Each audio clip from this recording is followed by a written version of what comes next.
Now she need obey only certain wise ones and Savannah. So she kicked and flailed and screamed in desperate hope of attracting someone who knew she belonged to Tharava. If only she were allowed to carry a knife. Even that would have been a help. How could this man not recognize her, or at least know what her jeweled belt and collar meant? The encampment was immense, as filled with people as many large cities, yet it seemed that everyone could point out Tharava's pet wetlander. The woman would have this fellow's skin, as Helena meant to enjoy every minute of watching. All too quickly it became apparent that a knife would have been no use at all.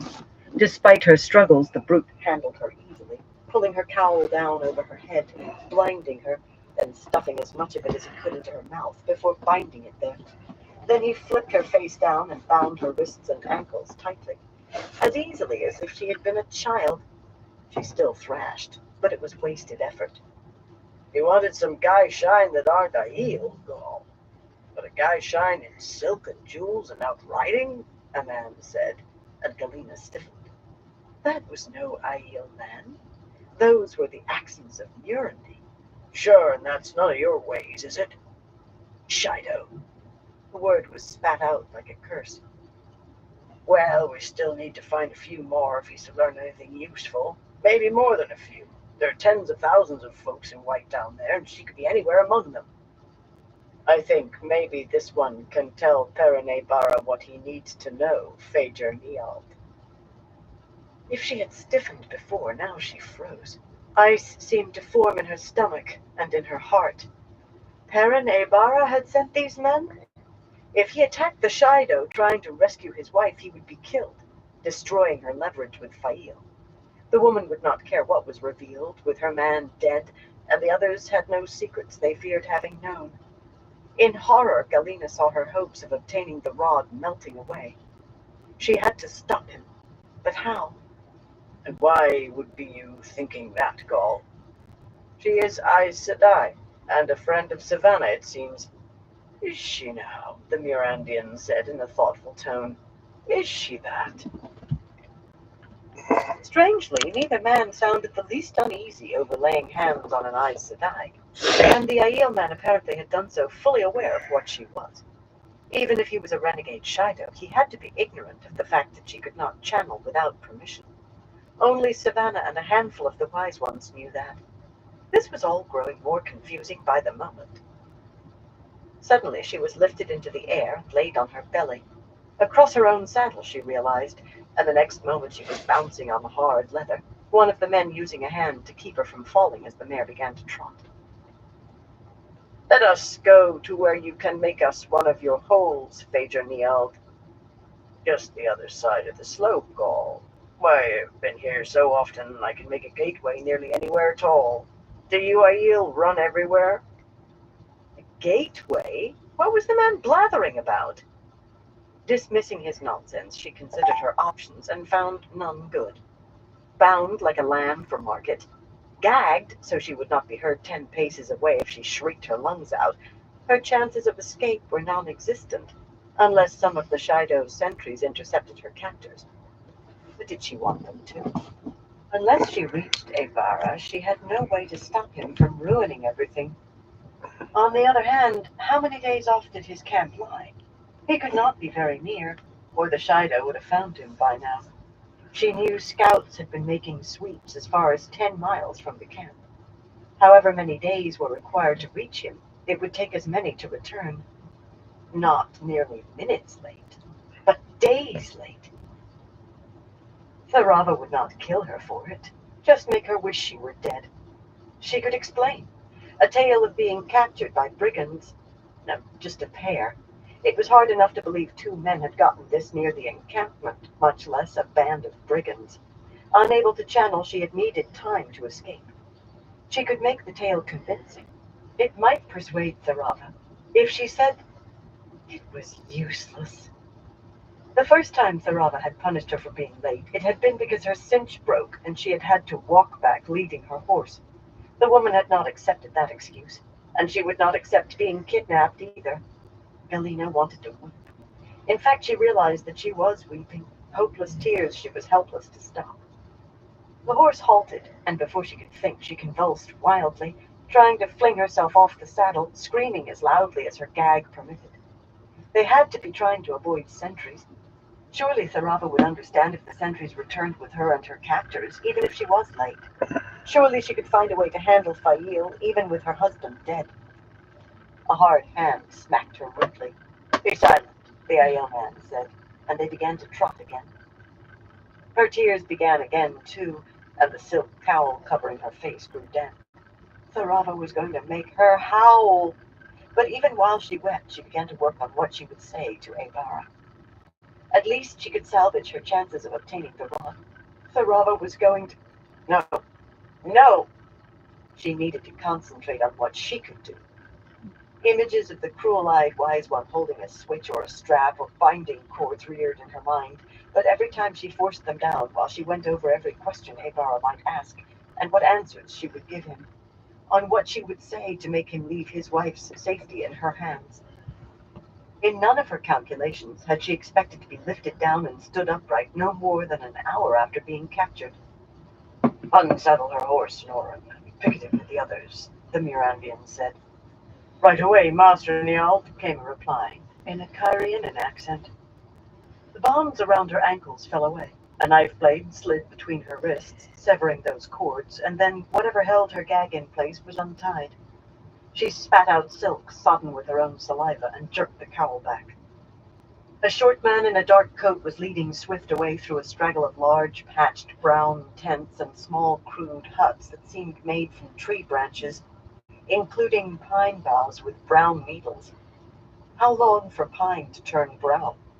Days, surely, perhaps weeks. The 60 or 70 men tending cook fires or sitting on wooden stools looked like farmers in their rough coats, but some were sharpening swords, and spears and halberds and other pole arms stood stacked in a dozen places.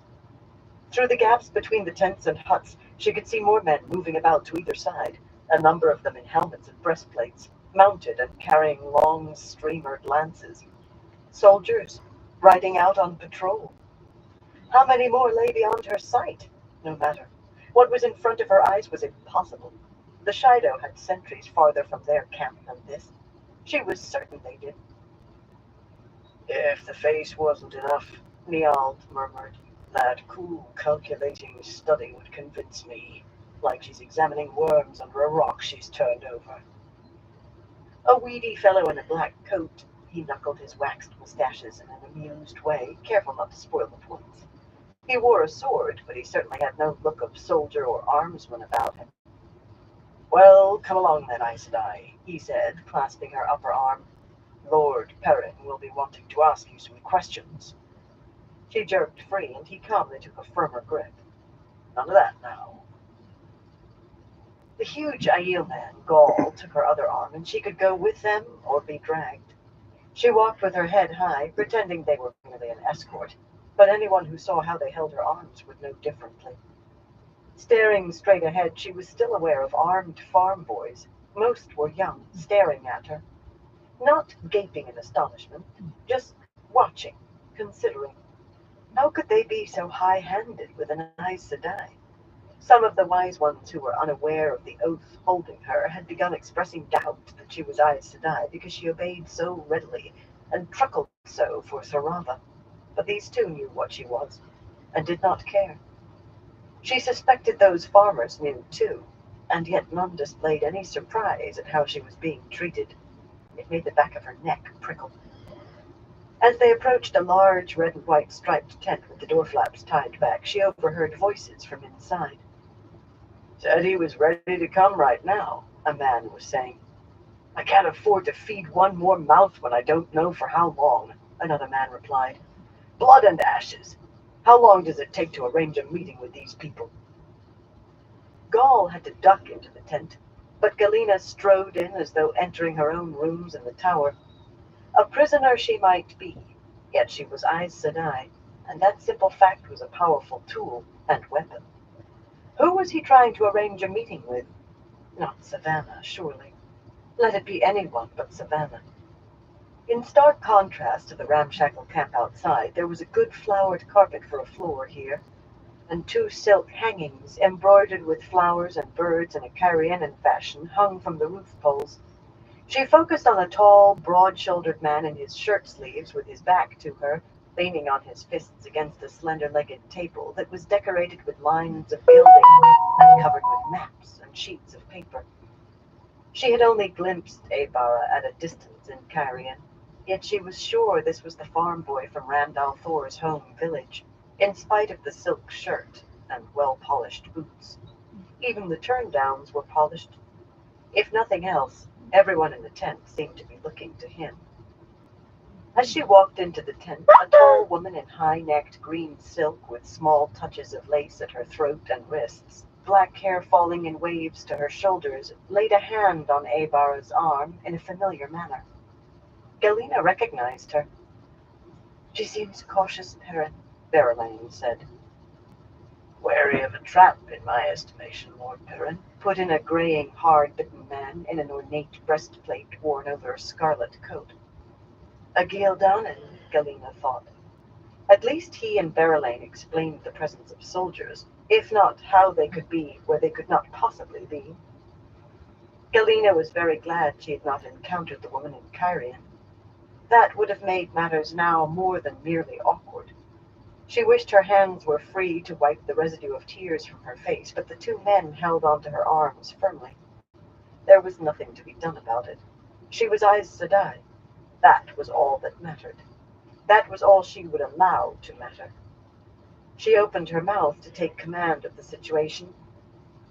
Abara suddenly looked over his shoulder at her as though he had sensed her presence in some way, and his golden eyes froze her tongue. She had dismissed tales that the man had a wolf's eyes, but he did. A wolf's hard eyes in a stone-hard face. He made the Gildanan look almost soft. Sad face behind that close-cropped beard as well. Over his wife, no doubt. She could make use of that. "An Aes Sedai wearing Gaishain white," he said flatly, turning to face her. He was a large man, if not nearly so large as the Aiel man, and he loomed just by standing there, those golden eyes taking in everything. "And a prisoner, it seems. She didn't want to come. She thrashed like a trout on the riverbank while Gaul was tying her up, my lord," Niald replied. "Myself, I had nothing to do but stand and watch." A strange thing to say, and in such a significant tone. What could he have... Abruptly she became aware of another man in a black coat, a stocky, weathered fellow with a silver pin in the shape of a sword fastened to his high collar, and she remembered where she had last seen men in black coats, leaping out of holes in the air just before everything turned to utter disaster at Dumai's Wells. Niald and his holes, his gateways. These men could channel. It took everything she could summon not to try jerking free of the Mirandian's clasp, not to edge away. Just being this close to him made her stomach writhe. Being touched by him. She wanted to whimper, and that surprised her. Surely she was tougher than that. She concentrated on maintaining an appearance of calm while trying to work moisture back into her suddenly dry mouth. "She claims friendship with Savannah," Gaul added. "Friend of Savannah," Abara said, frowning, but wearing a Gaishain robe. A silk robe and jewels, but still. "You didn't want to come, but you didn't channel to try stopping Gaul and Niald from bringing you, and you're terrified." He shook his head. How did he know she was afraid? "I'm surprised to see an Aes Sedai with the Shido after Dumai's Wells. Or don't you know about that?" Let her go, let her go. I doubt she'll take off running since she let you bring her this far." "Dumai's Wells does not matter," she said coldly as the men's hands fell away. The pair remained on either side of her like guards, though, and she was proud of the steadiness of her voice. A man who could channel, 2 of them, and she was alone and unable to channel a thread. She stood straight, head erect. She was Aes Sedai, and they must see her every inch an Aes Sedai. How could he know she was afraid? Not a shred of fear tinged her words. Her face might as well have been carved of stone for all she let show. The White Tower has purposes none but Aes Sedai can know or understand.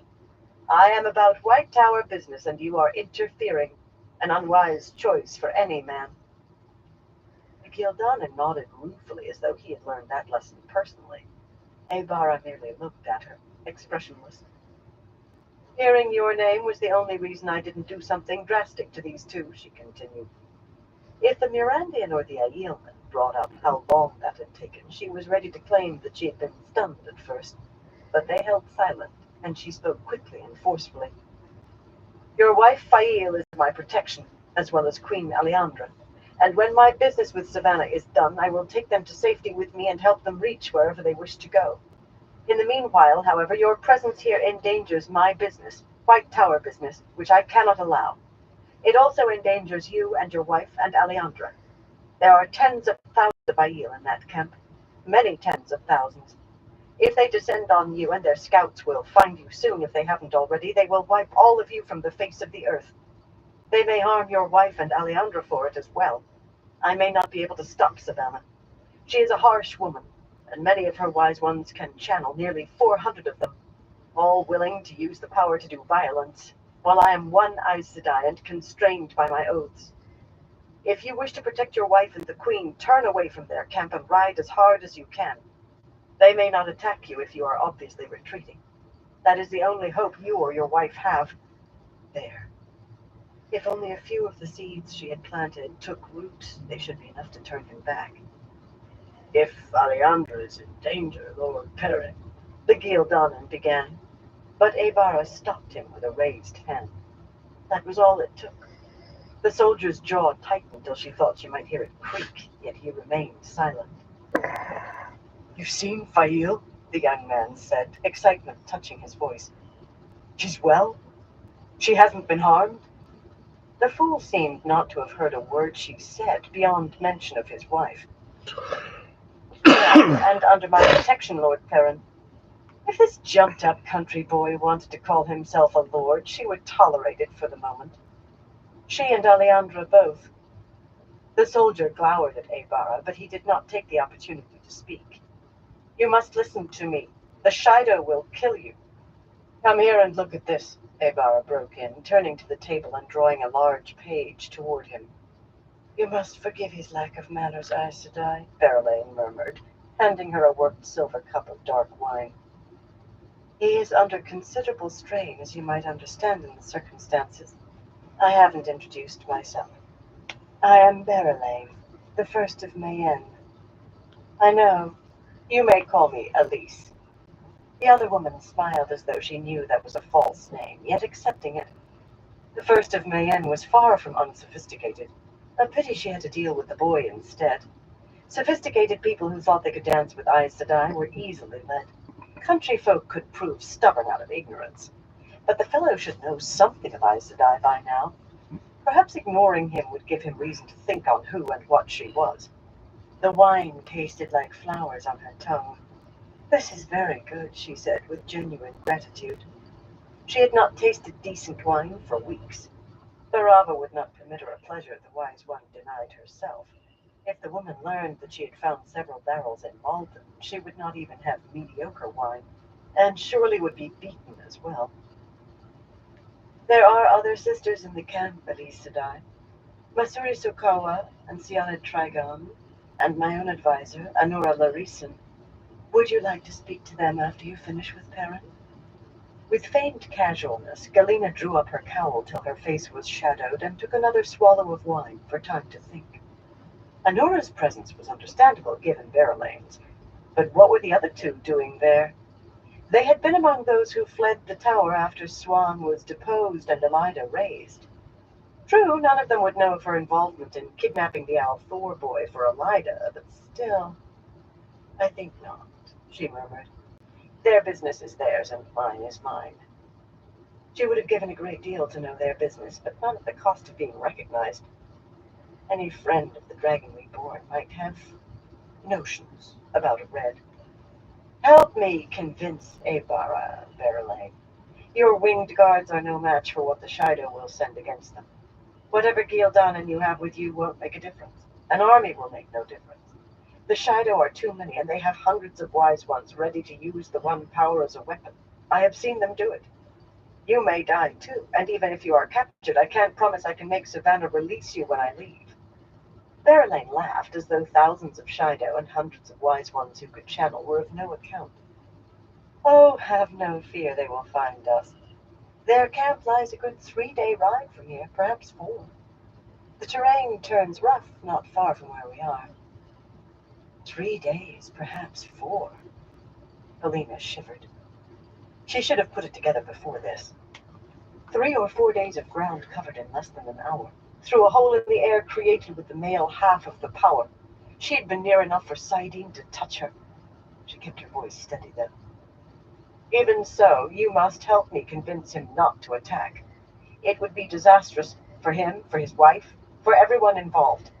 Beyond that, what I am doing is important to the tower. You have always been a strong supporter of the tower.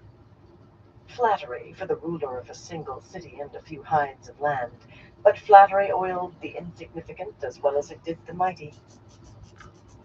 Aaron is stubborn, Elise said I doubt you'll change his mind. That isn't easy to do once he has it set. For some reason, the young woman smiled a smile mysterious enough to credit a sister. Verlaine, could you have your talk later? Avara said impatiently, and it was not a suggestion.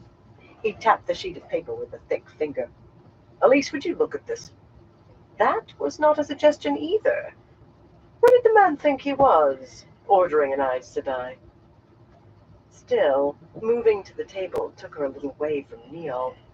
It brought her nearer the other one, who was studying her intently, but he was on the other side of the table. A feeble barrier, yet she could ignore him by looking at the sheet of paper under Avara's finger. Keeping her eyebrows from rising was difficult. The town of Malden was outlined there, complete with the aqueduct that brought water from a lake 5 miles away, and also a rough outline of the Shido camp surrounding the city. The real surprise was that markings seemed to indicate the arrival of sects since the Shido reached Malden, and the number of those meant his men had been observing the camp for some time. Another map, roughly sketched, seemed to show the city itself in some detail. I see you have learned how large their camp is, she said. You must know rescuing her is hopeless, even if you have 100 of those men. Speaking of them was not easy, and she could not entirely keep the contempt from her voice. It isn't enough. Those wise ones will fight back, hundreds of them. It would be a slaughter, thousands dead, your wife perhaps among them. I have told you she and Alejandra are under my protection. When my business is finished, I will take them to safety. You have heard me say it, so by the 3 oaths you know it is true. Don't make the mistake of thinking that your connection to Randall Thor will protect you if you interfere in what the White Tower is doing. Yes, I know who you are. Did you think your wife wouldn't tell me? She trusts me, and if you want to keep her safe, you must trust me too. The idiot looked at her as though her words had flown over his head without touching his ears. Those eyes were truly unsettling. Where does she sleep? Her and everyone else who was captured with her. Show me. I cannot, she replied levelly. Guy Shines seldom sleep in the same place 2 nights running. With that lie vanished the last chance that she could leave Fail and the others alive. Oh, she had never intended to increase the risk of her own escape by aiding them, but that could always have been explained later by some change in circumstances. She could not hazard the possibility that they might actually escape one day and uncover her direct lie, however. I will get her free, he growled, almost too softly for her to hear. Whatever it takes. Her thoughts raced. There seemed no way to divert him from it, but perhaps she could delay him. She had to do at least that. Will you at least hold off your attack? I may be able to conclude my affairs in a few more days, perhaps a week. The deadline should sharpen Fail's efforts. Before, it would have been dangerous. A threat not carried out lost all force, and the chance had been too great that the woman might be unable to get the rod in time. Now the chance became necessary. If I can do that and bring your wife and others out, there will be no reason for you to die needlessly. 1 week. Frustration painting his face, Avara thumped his fist on the table hard enough to make it bounce. You can have a few days, he growled. Maybe even a week or more, if... He bit off whatever he had been about to say. Those strange eyes centered on her face. But I can't promise how many days, he went on. If I had my druthers, I'd be attacking now. I won't leave Fail a prisoner a day longer than I have to, while I wait on Aes Sedai's schemes for the Shido to bear fruit. You say she's under your protection, but how great a protection can you really give wearing that robe? There are signs of drunkenness in the camp. Even some of their sentries drink. Are the wise ones given to it as well? The sudden shift nearly made her blink. The wise ones drink only water, so you needn't think you can find them all in a stupor, she told him dryly, and quite truthfully. It always amused her when the truth served her purposes. Not that the wise one's example was bearing much fruit. Drunkenness was rife among the Shido. Every raid brought back all the wine that could be found. Dozens and dozens of small stills produced vile brews from grains, and every time the wise ones destroyed a still, two sprang up in its place. Letting him know that would only encourage him, though. As for the others, I have been with armies before this and seen more drinking than I have among the Shido. If 100 are drunk among tens of thousands, what gain is there for you? Really, it will be better if you promise me a week. 2 would be better still. His eyes flashed to the map, and his right hand made a fist again, but there was no anger in his voice. Do the Shido go inside the town walls very often? She set the wine cup down on the table and drew herself up. Meeting that yellow-eyed gaze required effort, yet she managed without a falter. I think it's past time you showed proper respect. I am an Aes Sedai, not a servant. Do the Shido go inside the town walls very often? He repeated, in exactly the same even tone. She wanted to grind her teeth. No, she snapped. They've looted everything worth stealing and some things that aren't. She regretted the words as soon as they left her tongue. They had seemed safe until she remembered men who could leap through holes in the air. That isn't to say they never enter. Most days a few go in. There might be 20 or 30 at any time, more on occasion in groups of 2 or 3. Did he have the wit to see what that would mean? Best to make sure he saw. You could not secure them all. Inevitably some will escape to warn the camp. Ibarra only nodded. When you see Fail, tell her that on the day she sees fog on the ridges and hears wolves howl by daylight, she and the others must go to Lady Chiron's fortress at the north end of the city and hide there. Tell her I love her. Tell her I'm coming for her. Wolves? Was the man demented? How could he ensure that wolves would... Suddenly, with those wolf's eyes on her, she was not sure she wanted to know. I will tell her, she lied. Perhaps he only meant to use the men in black coats to grab his wife? But why wait at all in that case? Those yellow eyes hid secrets she wished she knew. Who was he trying to meet? Clearly not Savannah. She would have thanked the light for that, if she had not abandoned that foolishness long since. Who was ready to come to him right away? One man had been mentioned, but that might mean a king with an army, or Althor himself. Him she prayed never to see again. Her promise seemed to release something in the young man. He exhaled slowly, and a tension she had not noticed left his face. Trouble with a blacksmith's puzzle, he said softly, tapping the outline of Malden, is always getting the key piece into place. Well, that's done, or soon will be. Will you stay for supper? Verlaine asked. The hour is near. The light was dimming in the open doorway. A lean serving woman in dark wool, her white hair in a bun on the back of her head, entered and began lighting the lamps. Will you promise me at least a week? Galena demanded, but Ibarra shook his head. In that case, every hour is important. She had never intended staying a moment longer than necessary, but she had to force her next words out. Will you have one of your men take me back to as near the camp as possible?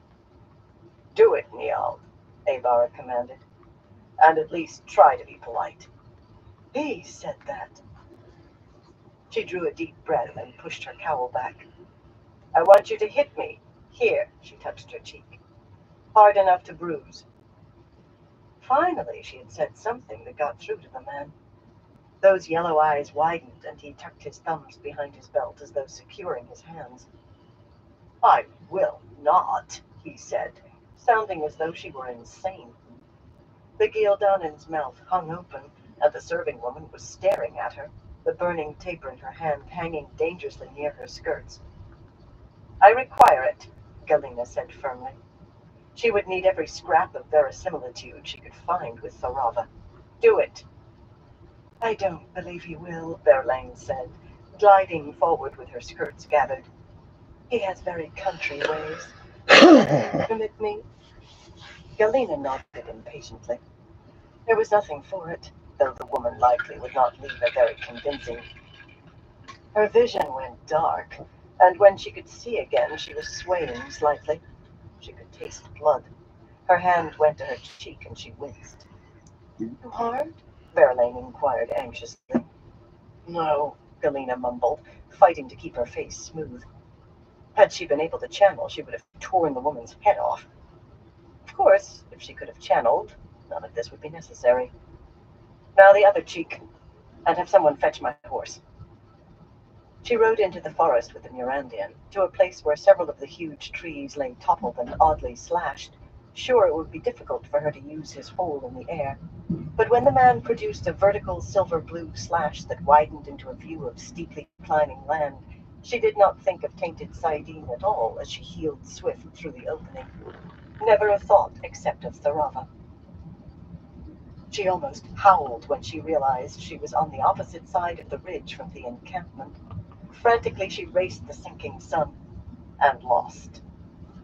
She had been right, unfortunately. Tharava did not accept excuses. She was particularly upset over the bruises. She herself never marred Galena's face. What followed easily equaled her nightmares, and it lasted much longer. At times, when she was screaming her loudest, she almost forgot her desperate need to get the rod. But she clung to that. Obtain the rod, kill Fail and her friends, and she would be free. Egwene regained awareness slowly, and muzzy as she was, barely had the presence of mind to keep her eyes closed. Pretending still to be unconscious was all too easy. Her head lay slumped on a woman's shoulder, and she could not have lifted it had she tried. An Aes Sedai's shoulder, she could sense the woman's ability. Her brain felt stuffed with wool. Her thoughts were slow and veering, her limbs all but numb. Her wool riding dress and cloak were dry, she realized, despite the soaking she had received in the river. Well, that was easily managed with the power. Small chance they had channeled the water from her garments for her comfort, though. She was seated, wedged in between two sisters, one of whom wore a flowery perfume, each using a hand to keep her more or less upright.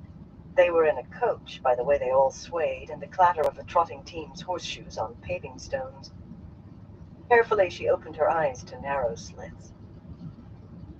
The coach's side curtains were tied back, though the stink of rotting garbage made her think it would have been better to pull them shut.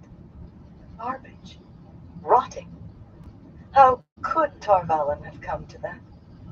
Such neglect of the city was reason enough by itself for Elida to be removed. The windows let in enough moonlight for her to dimly make out 3 Aes Sedai seated facing her in the rear of the coach. Even had she not known they could channel, their fringed shawls would have made it certain. In Tar Valon, wearing a shawl with fringe could result in unpleasantness for a woman who was not Aes Sedai. Oddly, the sister on the left appeared to be huddling against the side of the coach, away from the other two. And if they were not exactly huddling, at least they were sitting very close together, as though avoiding contact with the third Aes Sedai. Very odd. Abruptly it came to her that she was not shielded. Muddled she might be, but that made no sense at all. They could feel her strength as she could theirs, and while none was weak, she thought she could overcome all 5 if she were quick enough. The true source was a vast sun just beyond the edge of sight, calling to her. The first question was, did she dare try yet? In the state her head was, thought wading through knee-deep mud, whether she could actually embrace Saidar was uncertain, and succeed or fail they would know once she tried. Best to try recovering a little beforehand. The second question was how long did she dare wait? They would not let her go unshielded forever.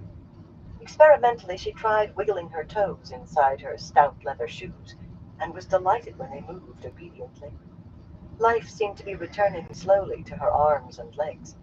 She thought she might be able to raise her head now, if unsteadily. Whatever they had given her was wearing off. How long? Events were taken out of her hands by the dark-haired sister sitting in the middle of the rear seat, who leaned forward and slapped her so hard that she toppled onto the lap of the woman she had been leaning against. Her hand went to her stinging cheek on its own volition. So much for pretending unconsciousness. "There was no need for that, Katerina," a raspy voice said above her as its owner lifted her upright again. She could hold her head up, just, it turned out. Katerina. That would be Katerina al-Ruddin, a Red. It seemed important to identify her captors for some reason, though she knew nothing of Katerina beyond her name and Aja. The sister she had fallen onto was yellow-haired, but her moon-shadowed face belonged to a stranger. "I think you gave her too much of the fork root," the woman went on. Chill flashed through her. So that was what she had been fed. She racked her brain for everything Nynaeve had told her about that vile tea, but her thoughts were still slow. Better, though, it seemed. She was sure Nynaeve had said the effects took some time to go away completely. "I gave her the exact dose, Falana," the sister who had slapped her replied dryly. "And as you can see, it is leaving her precisely as it should. I want her able to walk by the time we reach the tower.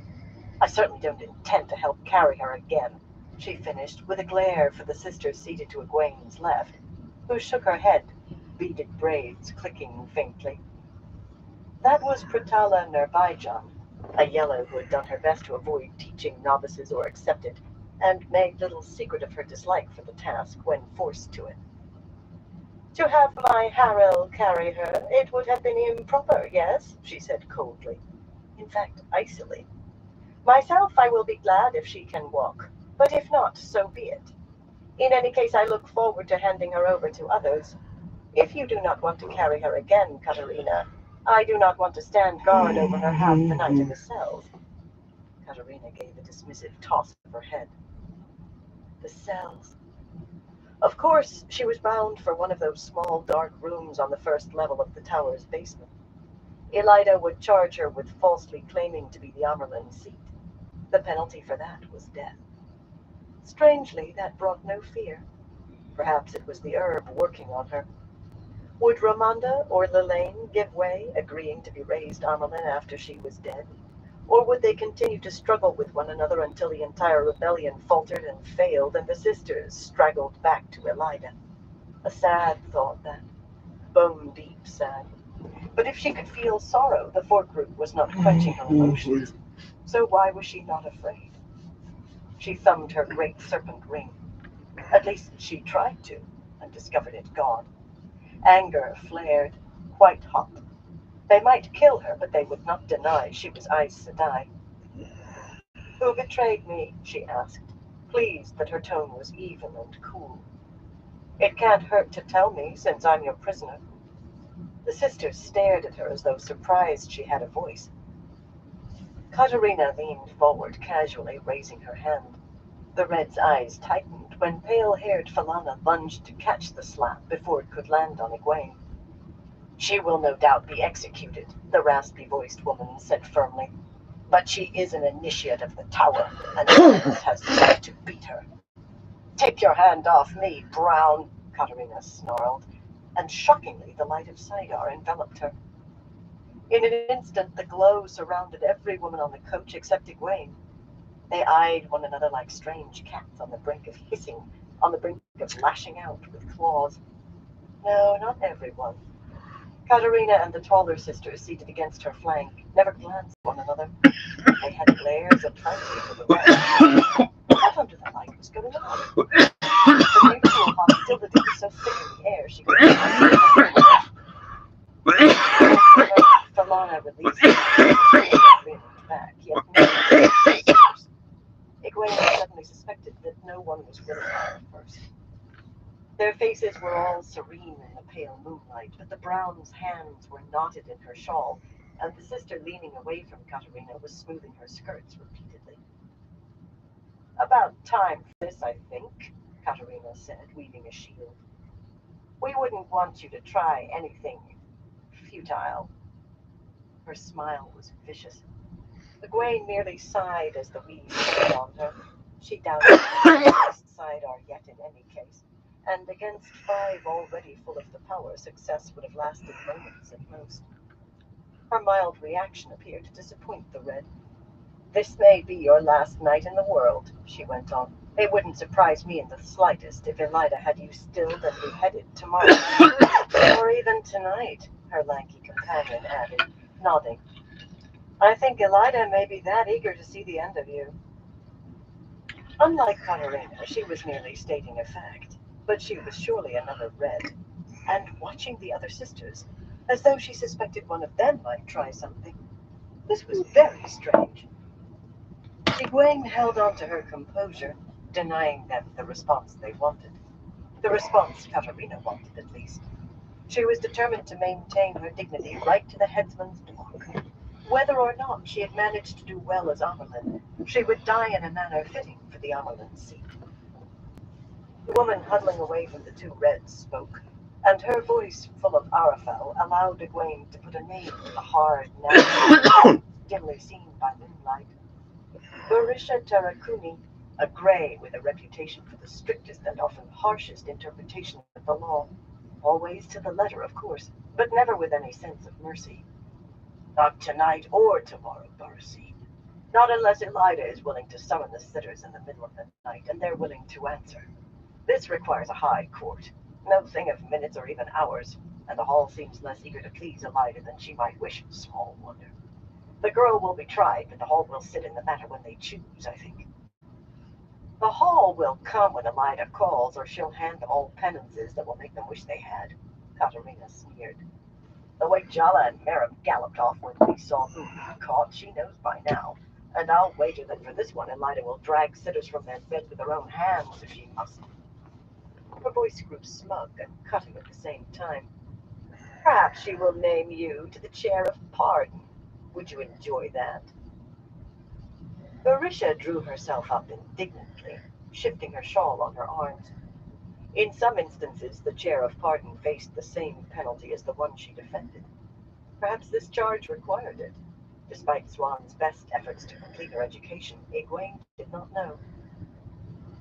"What I want to hear," the Grey said after a moment, ostentatiously ignoring the women on the seat with her, "is what did you do to the harbor chain? How can it be undone?" "It can't be undone," Egwene replied. "You must know that it's Queen Diar now. Even the power won't break it, only strengthen it. I suppose you could sell it if you tear down enough of the harbor wall to remove it. If anyone can afford a piece of Queen Diar that big, or would want such a thing." This time no one tried to stop Katerina from slapping her, and very hard, too. "Hold your tongue," the Red snapped. That seemed good advice, unless she wanted to be slapped silly. She could taste blood in her mouth already. So Egwene held her tongue, and silence descended on the rolling coach, the others all glowing with Saidar and watching each other suspiciously. It was incredible. Why had Elida ever chosen women who clearly detested one another for tonight's task? As a demonstration of her power? Just no matter. If Elida allowed him to live through this night, at least she could let Swan know what had happened to her, and likely to Lyanna as well. She could let Swan know they had been betrayed, and pray that Swan could track down the betrayer, pray that the rebellion would not collapse. She offered a small prayer for that on the spot. It was much more important than the other. By the time the coachman reined in the team, she had recovered enough to follow Katerina and Bertalla from the coach unaided, though her head still felt a trifle sick. She could stand, but she doubted she had the strength to run far. Not that trying would achieve anything beyond being halted after a few steps. So she stood calmly beside the dark lacquered coach and waited as patiently as the 4-horse team in their harness. After all, she was harnessed too, in a manner of speaking. The white tower loomed over them, a thick, pale shaft rearing into the night. Few of its windows were alight, but some of those were near the very top, perhaps in the rooms Elida occupied. It was very strange. She was a prisoner and unlikely to live much longer, yet she felt she had come home. The tower seemed to renew her vigor. Two tower-liveried backriders, the flame of Tarvalon on their chests, had dismounted from the rear of the coach to unfold the steps, and they stood offering a white-gloved hand to each woman who dismounted. But only Berisha availed herself, and only because it let her reach the paving stones quickly while eyeing the other sisters, Egwene suspected. Barasine gave the fellows such looks that one gulped audibly and the other's face grew pale. Falana, busy trying to watch the others, merely waved the men away irritably. All five still held Saidar, even here.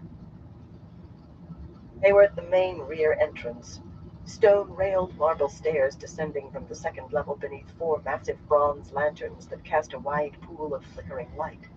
And, to her surprise, a single novice stood alone at the foot of the stairs, clutching her white cloak against a slight chill in the air. She had more than half expected Elida to meet them in person, to gloat over her capture with a retinue of sycophants. That the novice was Nicola was a second surprise. The last place she would have thought to find the runaway was inside the White Tower itself. By the way Nicola's eyes widened when Egwene emerged from the coach, the novice was more startled than herself, but she dropped a neat if hasty curtsy to the sisters. The Amerlin says she is to be handed over to the Mistress of Novices, Katarina Sedai. She says that Sylviana Sedai has her instructions. So it seems you'll be birched tonight, at least, Katarina murmured with a smile. Egwene wondered whether the woman hated her personally, or for what she represented, or simply hated everyone. Birched. She had never seen it done, but she had heard a description.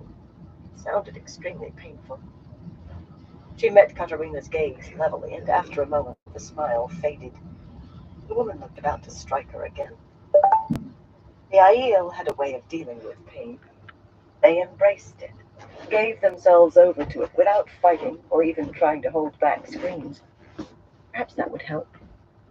The wise one said that way the pain could be cast off without keeping its hold on you.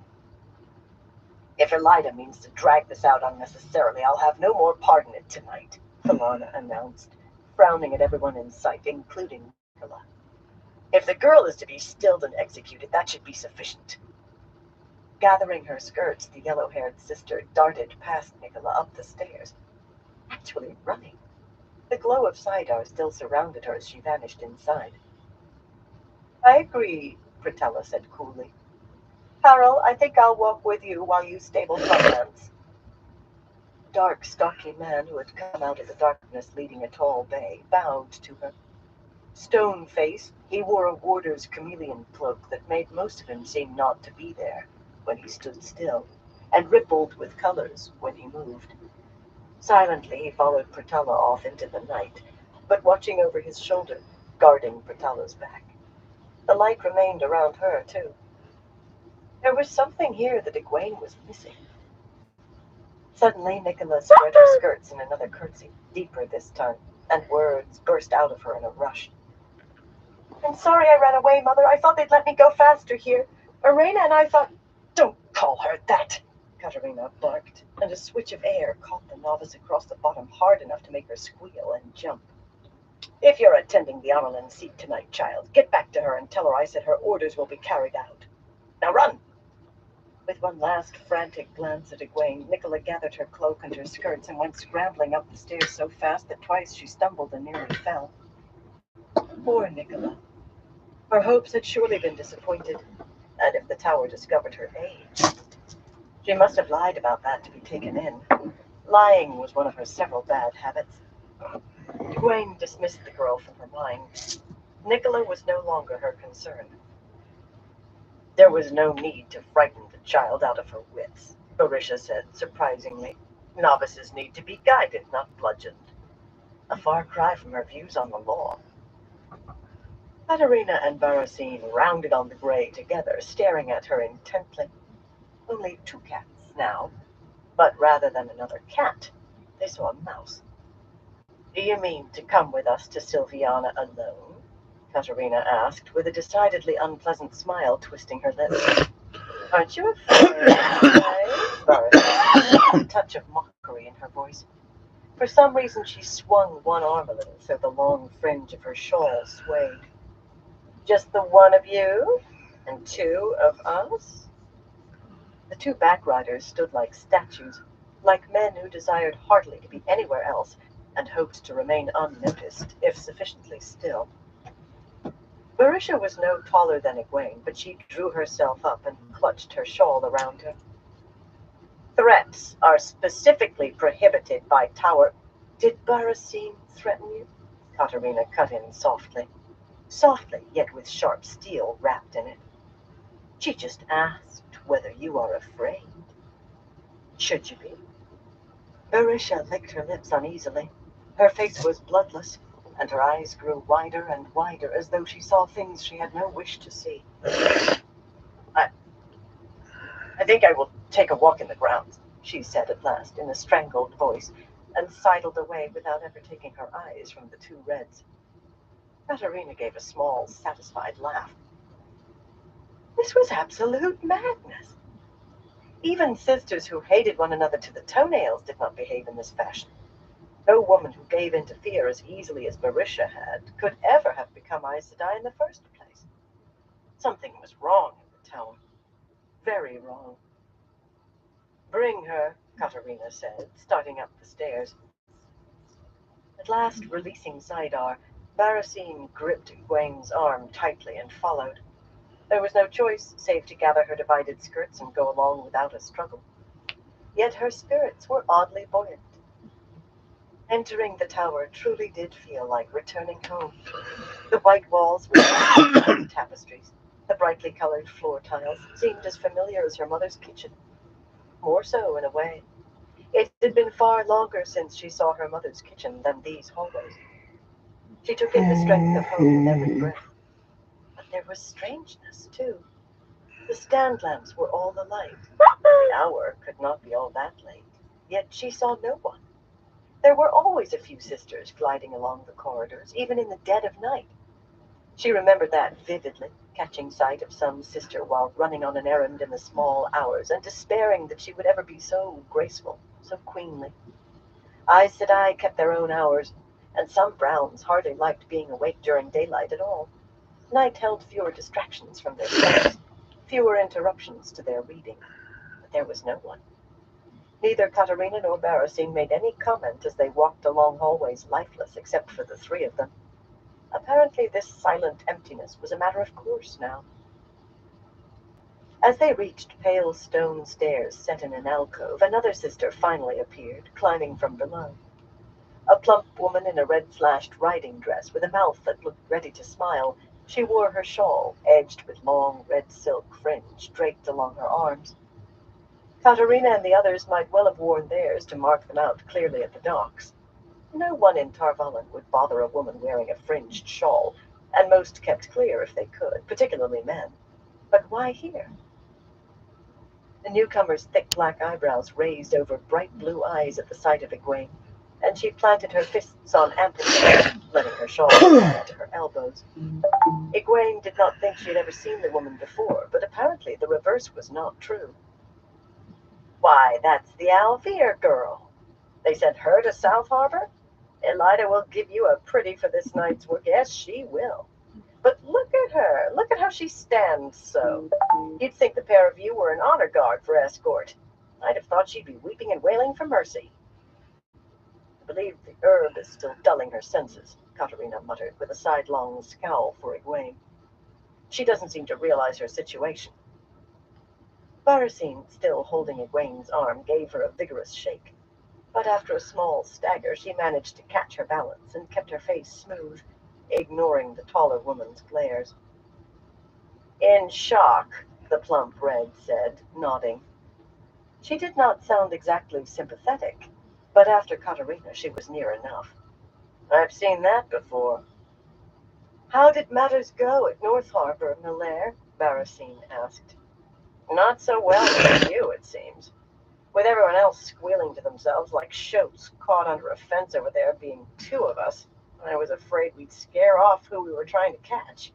It's a good thing there were two of us who would talk to one another. As it was, all we caught was a wilder, and not before she turned half the harbor chain to Quendyar.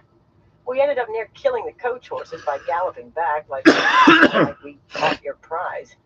Zanika insisted, even put her warder up in place of the coachman. A wilder, Katerina said contemptuously. Only half? Relief stood out clearly in Barasine's voice. Then North Harbor isn't blocked. Malaire's eyebrows climbed again as the implications sank in. We'll see how clear it is in the morning, she said slowly, when they let down the half that's still iron. The rest of it stands out stiff, like a bar of Quendyar. Myself, I doubt any but smaller vessels will be able to cross. She shook her head with a puzzled expression.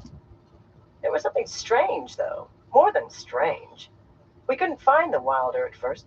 We couldn't feel her channeling. There was no glow around her, and we couldn't see her weaves. The chain just started turning white. If Arabis's warder hadn't spotted the boat, she might have finished and gotten away. Clever Liana, Egwene murmured. For an instant she squeezed her eyes shut. Liana had prepared everything in advance before coming in sight of the harbor, all inverted and her ability masked. If she herself had been as clever, she likely would have escaped cleanly. But then hindsight always saw farthest. That's the name she gave, Malaire said, frowning. The woman's eyebrows, like dark caterpillars, were very expressive. Liana Sheriff, of the Green Aja. Two very stupid lies. Desala is striping her from top to bottom down there, but she won't budge. I had to come up for a breath. I never liked flogging, even for one like that. Do you know this trick of hers, child? How to hide your weaves? Oh, light. They thought Liana was a wilder pretending to be Aes Sedai. She's telling the truth.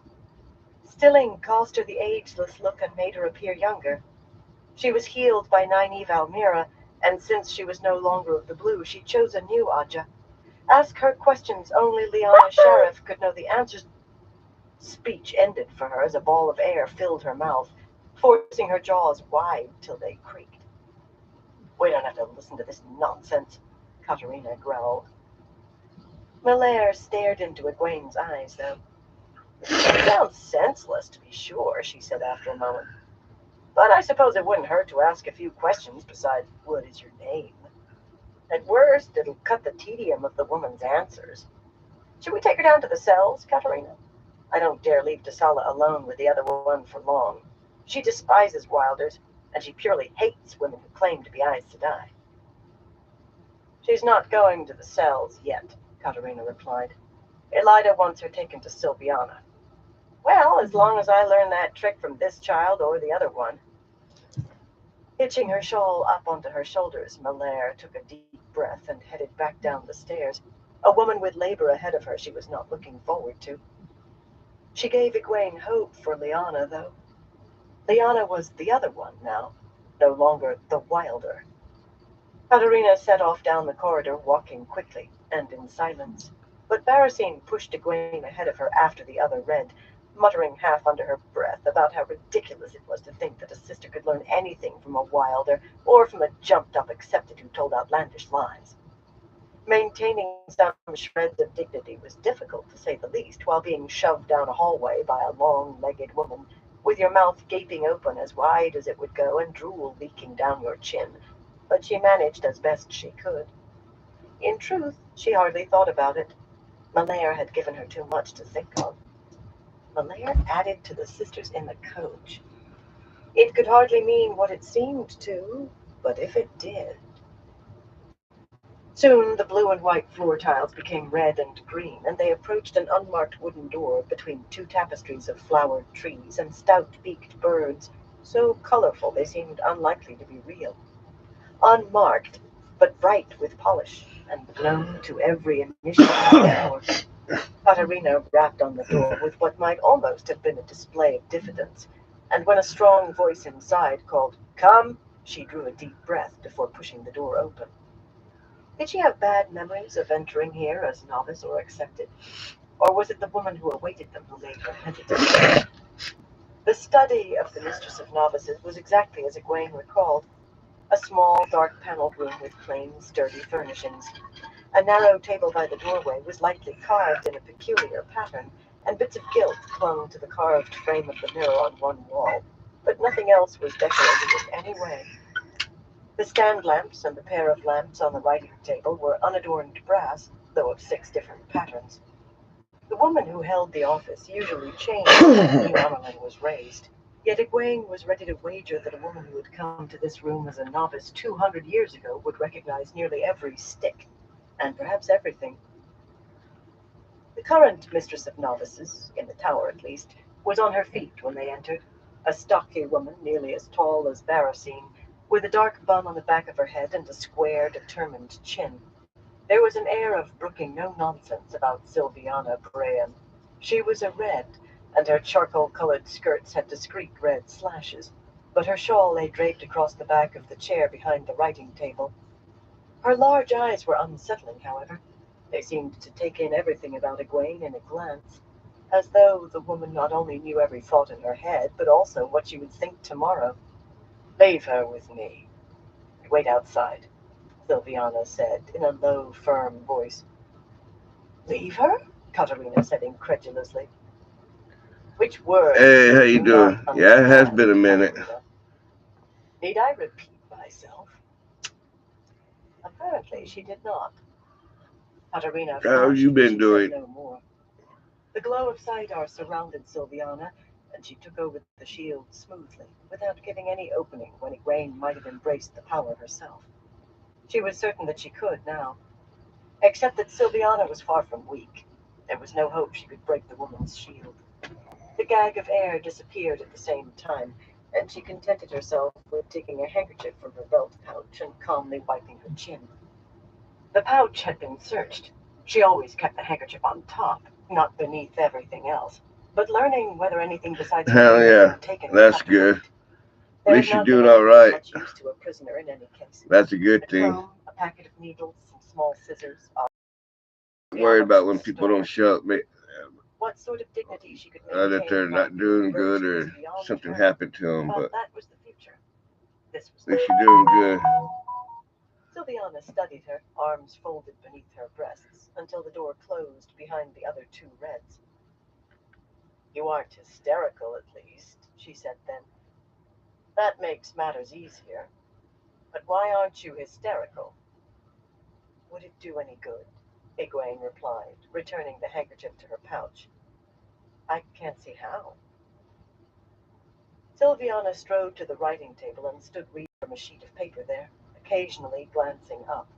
Her expression was a perfect mask of Aes Sedai serenity, unreadable. Egwene waited patiently, hands folded at her waist. Even upside down, she could recognize Elida's distinctive hand on that page, if not read what it said. The woman need not think she would grow nervous at waiting. Patience was one of the few weapons left to her at present. "It seems the I haven't been doing too bad. to do about you for some I time," understand it Sylviana is late for a lot of people. If she had expected Egwene to Give me flinch, 1 second. I'll be right back. she gave no sign of disappointment. "She has a very complete plan ready. She doesn't want the tower to lose you. Nor do I. Elida has decided that you have been used as a dupe by others and should not be held accountable. So you will not be charged with claiming to be Amerlin. She has stricken your name from the roll of the accepted and entered it in the novice book again. I agree with that decision, frankly, though it's never been done before. Whatever your ability with the power, you missed almost everything else you should have learned as a novice. You needn't fear that you'll have to take the test again, though. I wouldn't force anyone to go through that twice. I am Aes Sedai by virtue of having been raised to the Amerlin seat," Egwene replied calmly. There was no incongruity in fighting for a title when claiming it might still lead to her death. Acquiescence would be as sharp a blow to the rebellion as her execution, maybe sharper. A novice again? That was laughable. I can cite the relevant passages in the law if you wish. Sylviana arched an eyebrow and sat down to open a large leather-bound book. The punishments. dipping her pen in the simple glass ink jar, she made a notation. You've just earned your first visit to me. I'll give you the night to think about it rather than putting you over my knee now. Let's hope contemplation increases the salubrious effect. Do you think you can make me deny who I am with a spanking? Egwene was hard put to keep incredulity from her voice. She was not sure she succeeded. There are spankings and spankings, the other woman replied. Wiping the nib clean on a scrap, she replaced the pen in its glass holder and considered Egwene. You're accustomed to Shiriam Bayanar as mistress of novices. Sylviana shook her head disparagingly. I've browsed her punishments book. She let the girls get away with too much and was far too lenient with her favorites. As a result, she was forced to deal out correction much more often than she should have had to.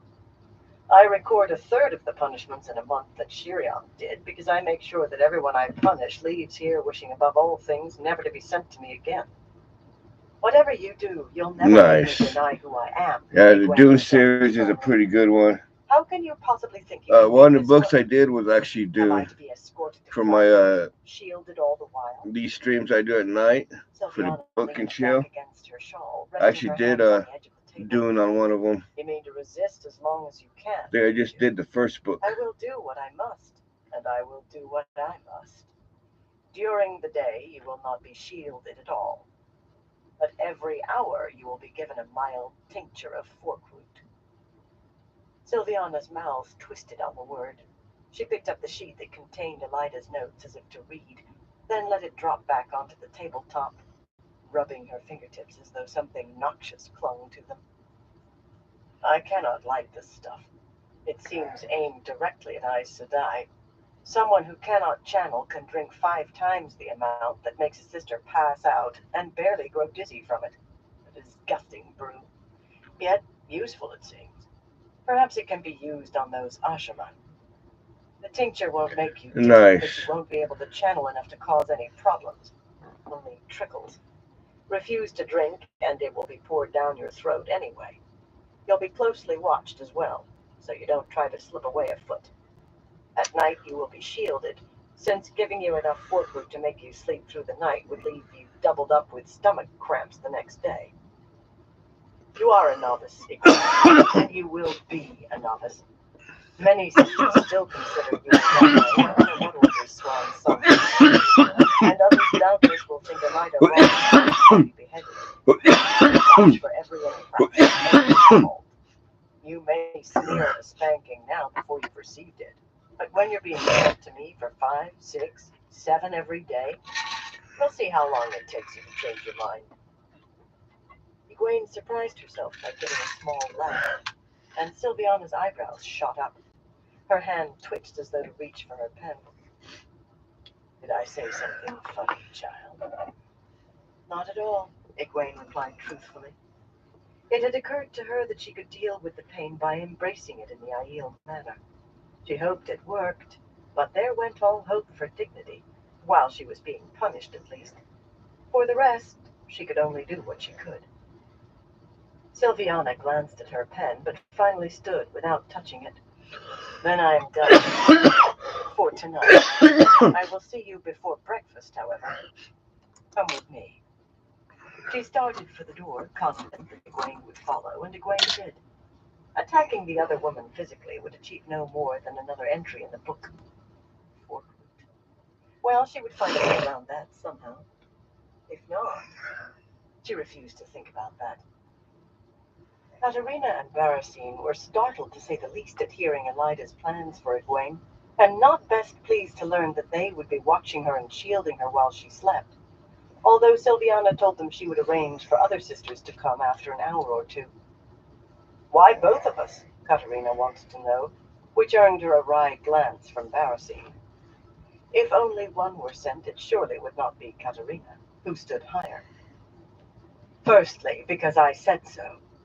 Sylviana waited until the other 2 Regs nodded in acceptance. I've always liked audiobooks just because but not enough to make her you can be anywhere and just listen to one and come into the hallway, and in some odd fashion, make time go by a little bit better. And secondly, because I have this job is tricky, I think. an I want her Audible watched carefully, account. awake or asleep. Which of you has her ring? After a moment, Barasine produced the circle of gold from her belt pouch, muttering, I only thought to keep it as a memento of the rebels being brought to heel.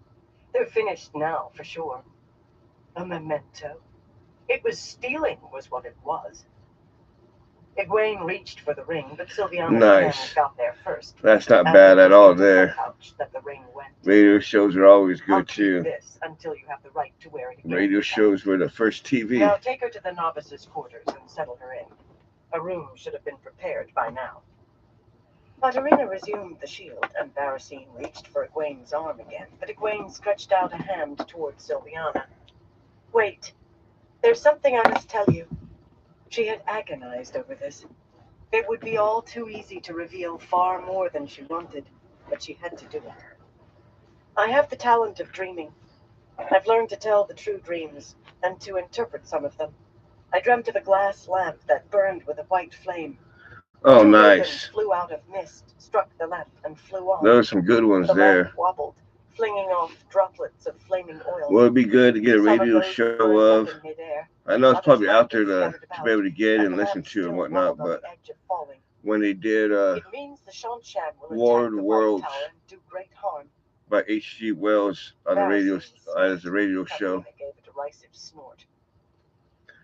Yeah, one where they ended up causing a big old mass panic. Is there anyone who can back up your claim? And if there is, how can you be sure your dream means the Shanshan? Ravens would indicate the shadow to me. I'm a dreamer, and when a dreamer knows, she knows. Not the shadow, the Shanshan. As for who knows what I can do, Egwene shrugged.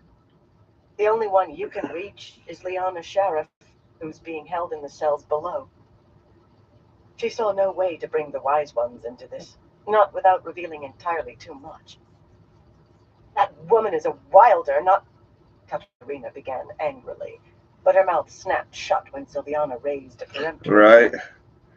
That'd definitely be a good one to The have. mistress of novices studied Egwene carefully, her face still an unreadable mask of calmness. You Oh, truly shit. believe you are Huh. what you say, she That's said crazy. finally. I do hope your dreaming won't cause as many problems as young Nicola's foretelling, if you truly can dream. Well, I will pass along That'd be a warning. good one. I can't see how the Shanshan could strike at us here in Tarvalon, but watchfulness never hurts. And I'll question this woman being held below, carefully. And if she fails to back up your tale, then your visit to me in the morning will be even more memorable for you. She waved her hand at Katarina. Take her away before she hands me another nugget and keeps me from getting any sleep at all tonight. This time Katarina muttered an but they both waited until they were beyond earshot of Sylviana. That woman was going to be a formidable opponent. Egwene hoped embracing pain worked as well as the wise ones claimed. Otherwise did not bear thinking about. A lean, gray-haired serving woman gave them directions to the room she had just finished making up, on the third gallery of the novices' quarters, and hurried on after brief curtsies to the two Reds. She never so much as glanced at Egwene. What was another novice to her? It tightened Egwene's jaw. She was going to have to make people not see her as just another novice. Look at her face, Barasine said. I think it's finally settling in on her. I am who I am, Egwene replied calmly. Barasine pushed her toward the stairs that rose through the hollow column of railed galleries, lit by the fat, waning moon. A breeze sighed through, the only sound. It all seemed so peaceful. There was no light showing around any door. The novice would be asleep by now, except for those who had late chores or tasks. It was peaceful for them. Not for Egwene, though. The tiny windowless room might almost have been the one she had occupied when she first came to the tower, with its narrow bed built I had to try to look for that. A small fire burning on the little brick hearth. The lamp on the small table was lit, but it lighted little more than the tabletop. Oh, the 2000s? Nice. Bad because it gave off a faint, unpleasant stink.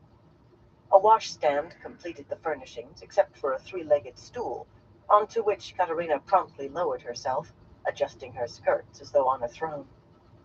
Realizing there was nowhere for her to sit, Barricine crossed her arms beneath her breasts and frowned at Egwene. The room was quite crowded with 3 women in it, but Egwene pretended the other 2 did not exist, as she readied herself for bed, hanging her cloak and belt and dress on 3 of the pegs set along one rough-plastered white wall. She did not ask for help with her buttons. Nice. Definitely have to check that out. Those are always good, good listens herself cross-legged on the floor, or good reads if you can get them on book. Book that she must have carried in her belt pouch. Katerina kept her eyes on Egwene as though she expected her to make a break for the door. Crawling beneath the light woolen blanket in her shift, Egwene settled her head on the small pillow, not a down pillow, that was for sure, and went through the exercises, relaxing her body one part at a time that would put her to sleep. She had done that so often that it seemed no sooner had she begun than she was asleep and floating, formless, in a darkness that lay between the waking world and Teleran Riod, the narrow gap between dream and reality, a vast void filled with a myriad of twinkling specks of light that were all the dreams of all the sleepers in the world.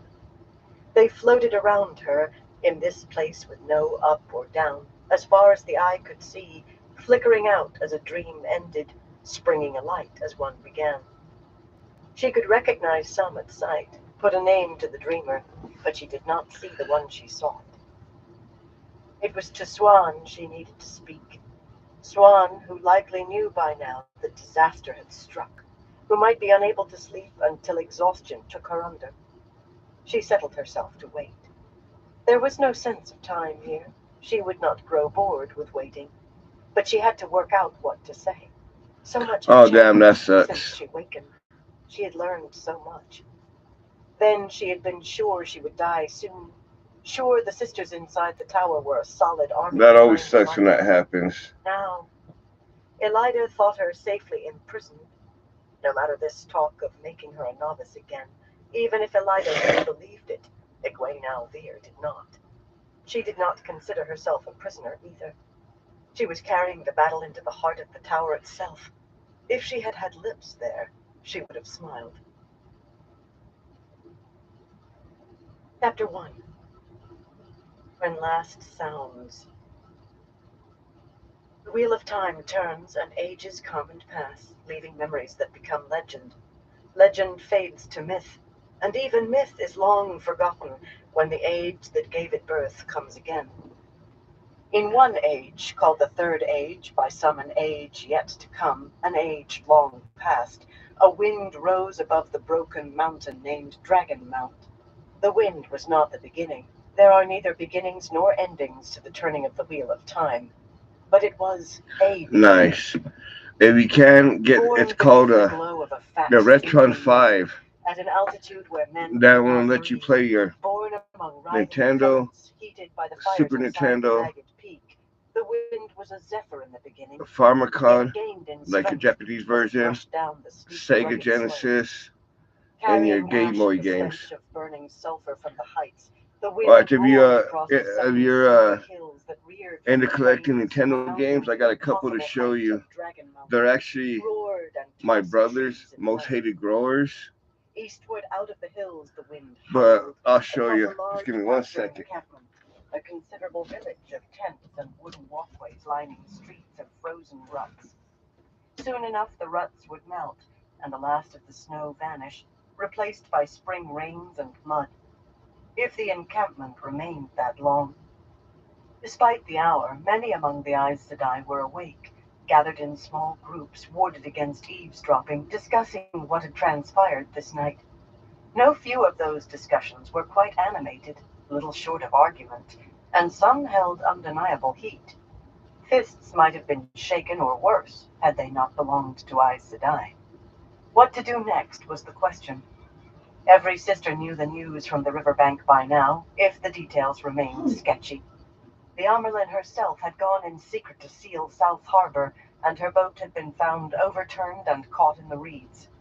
Survival in the swift icy currents of the Aranin was unlikely, and hour by hour it had become more so until certainty hardened.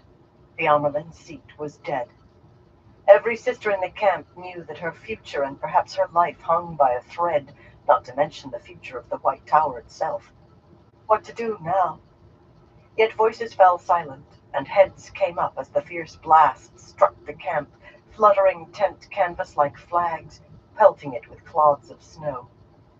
The sudden stink of burning sulfur hung heavy in the air, announcing where that wind had come from, and more than one Aes Sedai offered a silent prayer against evil.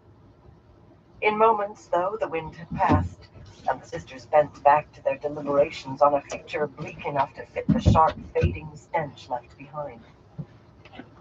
On the wind roared toward Tar Valon, gaining strength as it went, shrieking over military camps near the river where soldiers and camp followers sleeping on the ground suddenly had their blankets stripped off. Yeah, me and Most Hated Grower used to work at a retro game shop to where we bought and sold games and systems, but we sold everything from Nintendo to your new gens.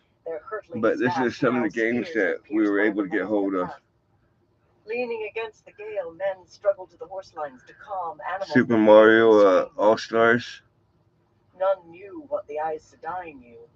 Yet And the then sulphurous smell that filled the chill night air seemed an ill omen, and hardened men offered their prayers aloud as fervently as the beardless boys. Zelda 2. Added their own, and loudly, armors and farriers and fletchers, wives and laundresses and seamstresses, all clutched by the sudden fear that something darker than blackness stalked the night. Oh yeah, we did. The fierce flutter of canvas overhead. We got, I think the oldest one that we, or the coolest thing I thought we had that we got in there was we had a original Game Boy still in the box. And someone bought it because they wanted a replacement because he had the regular like original Game Boy still that he played with, and he wanted something that I guess a replacement. But we actually because we had it the whole time unopened. It was still sealed up and whatnot. But he ended up buying it, and he wanted us to open it because he wanted to test it, make sure it worked. But he was still going to buy it. He was still going to purchase it. He just wanted to open it up and turn it on. I guess he wanted to do that too, just so we got to be there when it got freshly opened. Wearily, she tossed aside her blankets and stood up unsteadily. Her bedding was hardly comfortable, laid out on the canvas ground cloth in a corner of the not very large square tent. I actually got a, well, I guess it's not so much a rare, it is a type of rare Nintendo Switch game because they don't make them no more.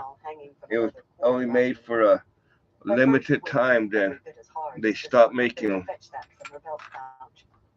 Well, the grief was vanquished now, and that was adequate to keep her moving. A sudden yawn made her jaws creak like rusty oarlocks. Barely adequate. Was Mario 3D All-Stars? Wayne was alive to send a message would be enough to banish bone weariness. Not so, it appeared. Can't get a good one of it. Channeling a globe of light long enough to see the box lantern on the main tent pole, she lit it with a thread of fire. The single flame gave a very pale, flickering illumination. There were other lamps and lanterns, but Gareth went on so about how little lamp oil there was in stock. The brazier she left unlit. Gareth was not so parsimonious with charcoal as oil. Charcoal was easier come by, but she was barely aware of the fridge. But we had a lot of cool stuff. Because there was a time that I had well, I've always had a PlayStation, but there was a time that I actually had an Xbox also.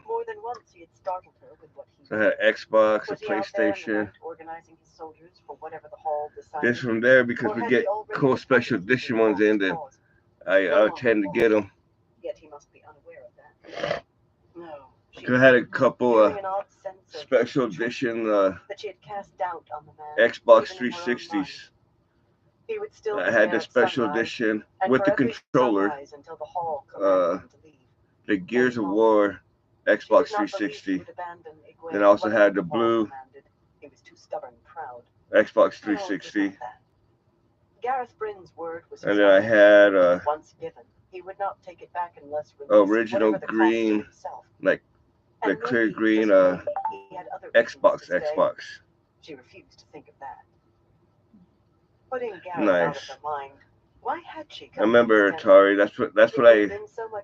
When I was a kid, that's what I grew up playing was original Atari. Or even to have kept the Not even 2600 like the Atari. That last might have been beyond her. She could not abide weeping, and Egwene's maid would not stop.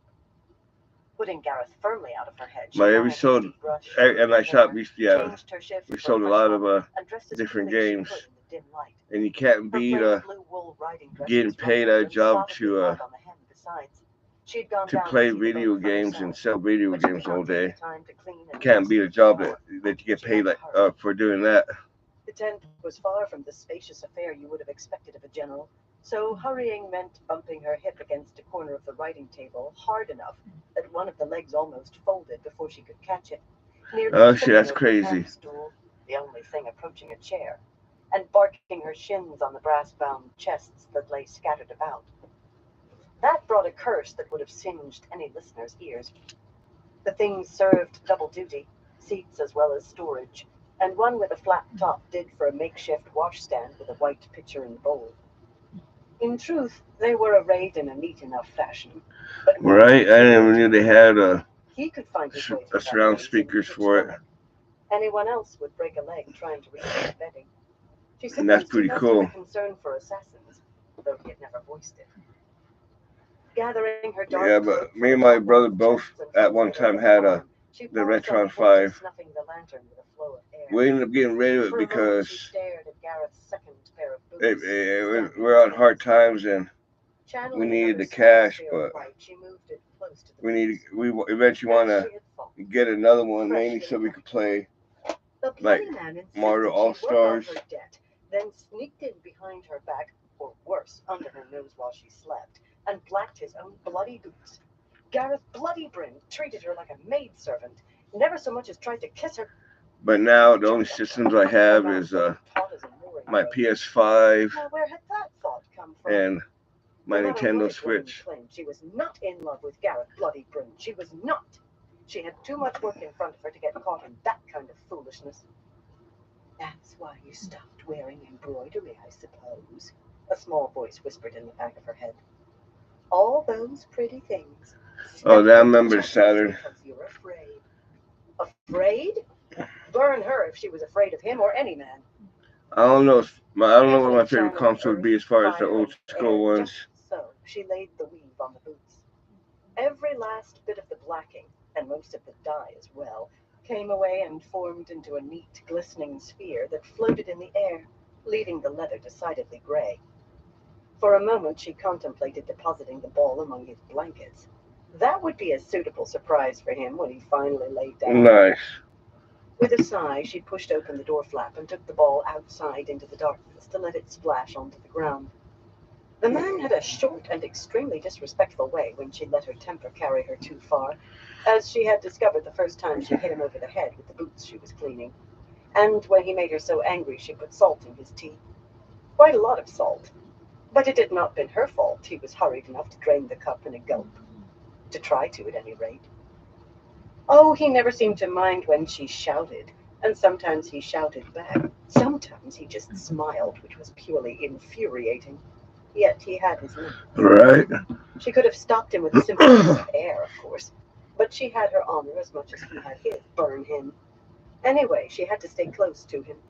Men said so, and the girl seemed infallible. That was the only reason she had not stuffed a fistful of gold down Gareth Bryn's throat and told him he was paid and be burned. The only reason. Besides her own honor, of course. Yawning, she left the dark puddle shining in the cold moonlight. If he stepped in it before it dried and tracked the mess inside, the blame would be his own and none of hers. At least the sulfur smell had faded a little. Her eyes had stopped overflowing, though what she could see was turmoil. This sprawling, night-shrouded camp had never had much order. Talking about old games and enough, true, and wide for moving soldiers, but for the rest, it had always seemed to happen tents and rough shelters and stone cook fires. Much as if it had been under attack. Collapsed tents lay everywhere, some tossed atop others that still stood, It's many of those stood askew, a cricket lighter. Dozens of wagons and carts lay on their sides or upside down. Voices on every side called for help with the injured, of whom there appeared to be a fair number. Men limped along the street in front of tents, supported by other men, while several small groups hurried by, carrying blankets being used as stretchers. Farther away, she could see 4 blanket-covered shapes on the ground, 3 attended by kneeling women who rocked back and forth as they keened. She could do nothing for the dead, but she could offer her ability with healing to the others. That was hardly her greatest skill, not very strong at all, though it seemed to have returned to her fully when Nynaeve healed her. Yet she doubted there was another sister anywhere in the camp. They did avoid the soldiers, most of them.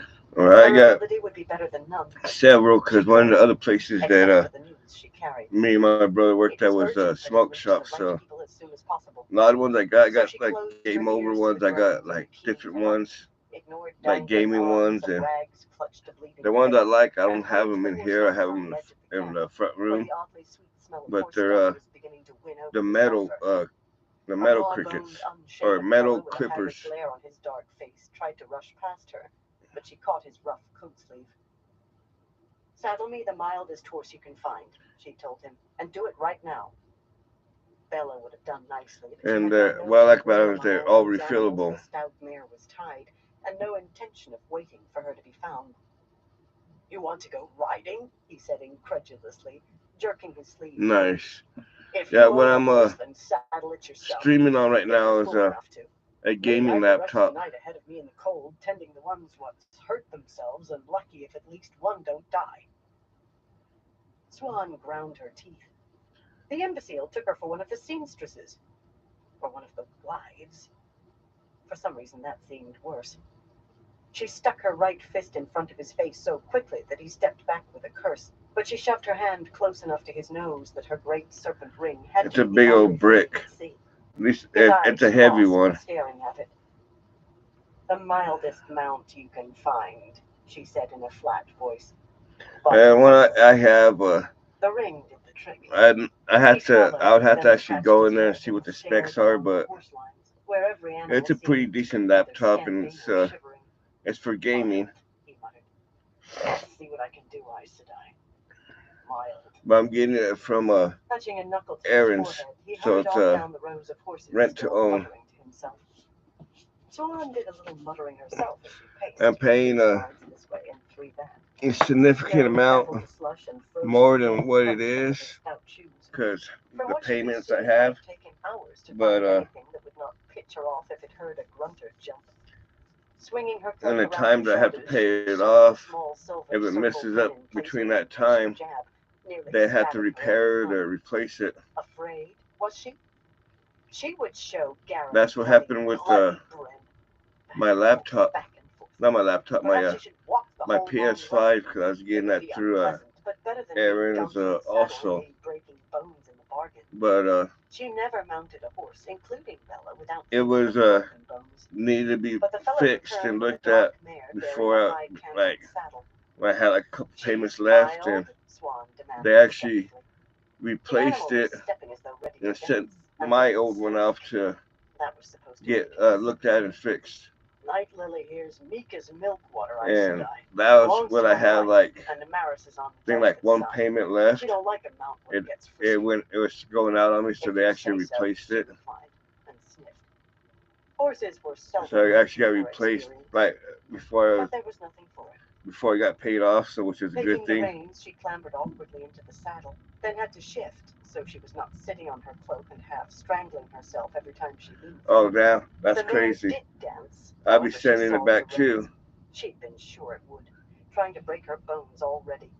A boat now, with one oar or two. A boat went where you wanted and stopped when you wanted, unless you were a complete fool about tides and currents and winds. But horses possessed brains, however small, and that meant they might take it into their minds to ignore bridle and reins and what the rider wanted.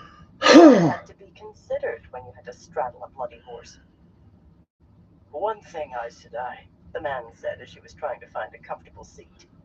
Why did saddles always because I was doing my lives on 2 where tonight was I you. my wind, you know, and all that old She might be iPad I have. No time, Swan said, and dug. And then I recently got Mika's milk a water GoPro. naturally leaped ahead so fast that she nearly pitched What I like about the backward over GoPro is canyon. I can actually live stream off straight off the GoPro. Shouted something after her, but she could not be certain. What in the light did this Namaris consider a frisky horse? The mare sped out of the camp as though I'm not sure.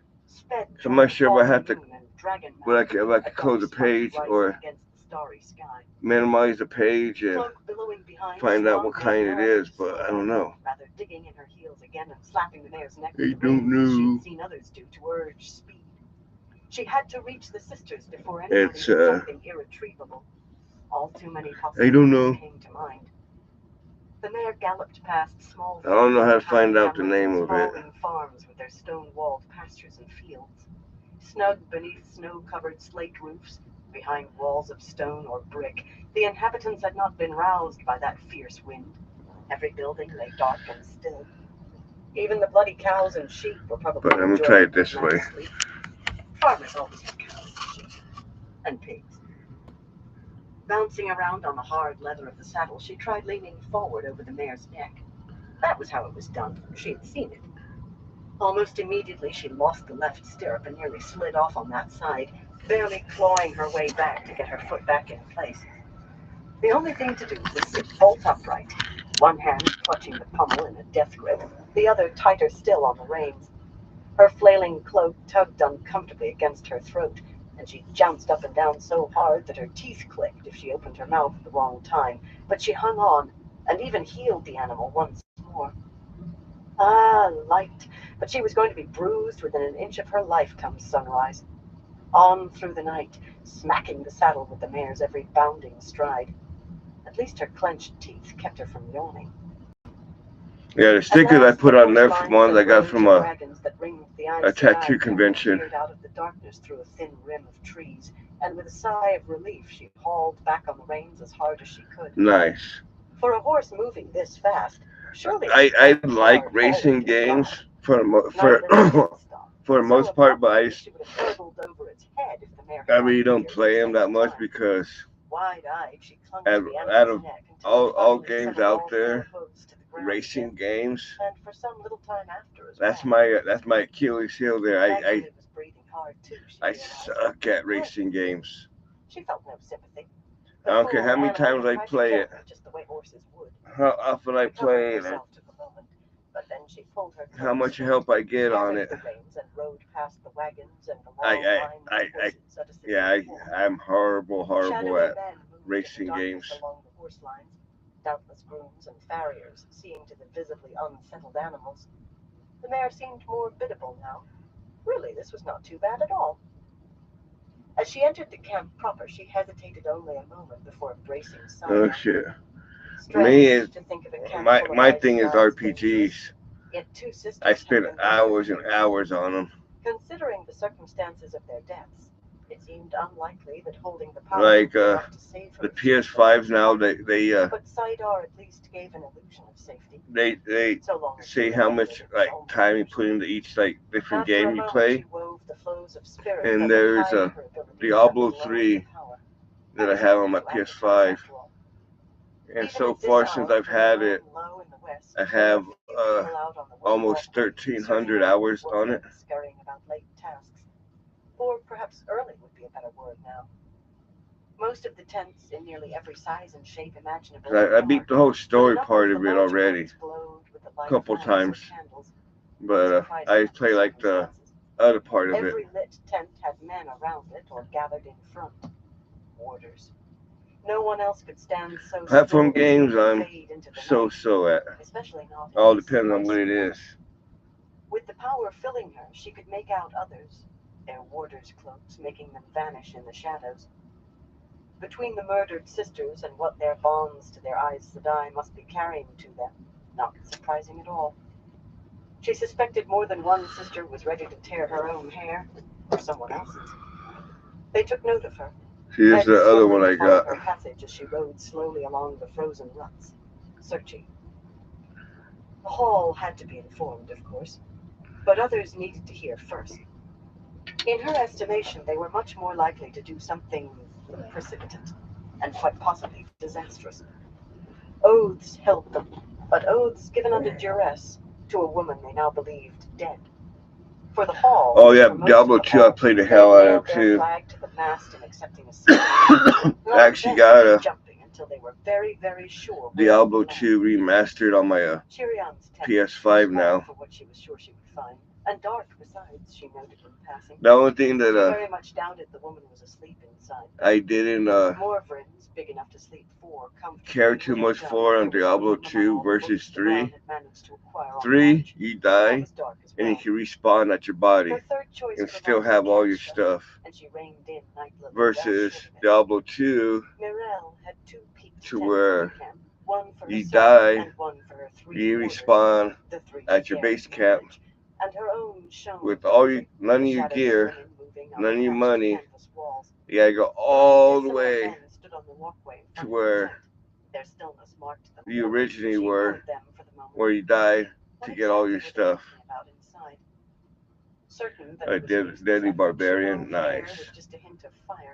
On 2, I think mine was more the, yeah, it was the barbarian and what was it? The druid. Yeah, Diablo 2 is way harder. That's the only part that sucks, having to run all the way to your dead body. And hopefully you weren't way the hell over there. As she dismounted, well, at least because what I always would do before I leave on a mission, I would dump all my money in the chest. And in my chest, I would also have other gear, like armor and weapons. That way, if that does happen, I could go get my armor in there and weapons, and then have at least a bit of a chance of making it to my corpse without dying. Watched her finish the knot, but he would not be the one who had to pay but if it got loose and on 3, man, all mine are deadly. I have a pretty deadly demon hunter, a really deadly necromancer. After sparing her one glance and a slight inclination of his head, he but I put a lot of hours on 3. Morven's jewelry, short and bald, a lot of my gear is primal legendary. Everything's socketed with legendary gems. Supposedly he was among the best of the warders with a blade. Where were the others? She could not ask, of course, any more than she could ask who was within. The men would have been shocked to their bones. None of them tried to stop her from entering. At least matters had not gotten that bad. Inside, where 2 braziers gave off the scent of roses, the one I was playing with on Diablo 2, found almost everyone she had hoped for and all watching to see who on the 5, I started playing with the Amazon. Chair in a silk robe covered with red and yellow flowers, her arms folded beneath oh her shit! breasts, Them games are definitely you gotta have the time to put in for them. They're definitely time consuming. It was her tent, after all. She would be the one to weave a ward here. Shiriam, seated on one end of Mirel's cot with a straight back, pretended to be adjusting her blue-slashed skirts. Her expression was as fiery as her hair, and it grew hotter when she saw Swan. She was not wearing the keeper's stole, a bad sign. I might have expected it would be you, Carlinia said coldly, fists on her hips. She was never a warm woman, but now the ringlets that stopped well short of her shoulders framed a face that seemed carved from ice, nearly as pale as her dress. I will not have you trying to listen in on my private conversations, Swan. Oh, yes. They thought everything was at an end. Yeah. Like I said, just on 3, I have like for once not appearing at all absent-minded, over 1,300 hours on it. In her brown wool skirt, walked around the small table where a silver pitcher and 5 my characters are sat on a lacquered tray. It seemed no like one felt like 1,100 Paragon level. Dipping into her belt pouch, the graying sister thrust a card. I play it on Torment 13 or Torment 16. Fix your hair before some lout takes you for a tavern trull instead of an Aes Sedai and tries to dample you on his knee. Egwene and Lyanna are alive and prisoners inside the tower, Swan announced. Arcade games definitely are not as time consuming.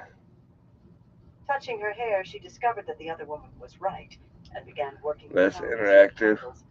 If you wanted to be taken seriously, you could not look as though you had been tussling in an alley. She had enough difficulty with that as it was now, and would have until some years after she could lay hands on the oath rod again. Egwene spoke to me in my dreams. They succeeded in blocking the harbors near enough, but they were captured. Where are Bayanin and Nisal? One of you go fetch them. I don't want to scale the same fish twice. There. If they thought themselves oh, she's going out to it. Nice. Orders to obey her, that should disabuse them. Except that no one moved to obey. Bayanin wanted her bed, Morven said slowly, studying Swan. A very intense study. A sharp mind hid behind that placid face. She was too tired to talk anymore. And why would we have asked Nisal to join us? That earned a small frown from Mirel, who was Nisal's friend, but the other two nodded agreement. They and Bayanin thought of Nisal as apart from themselves, in spite of the oaths of fealty they shared. In Swan's opinion, these women had never stopped believing they might still guide events somehow, even after the rudder had long since been taken from their hands. Chiriam rose from the cot as though about to rush off, even gathering her skirts, but that had nothing to do with Swan's command.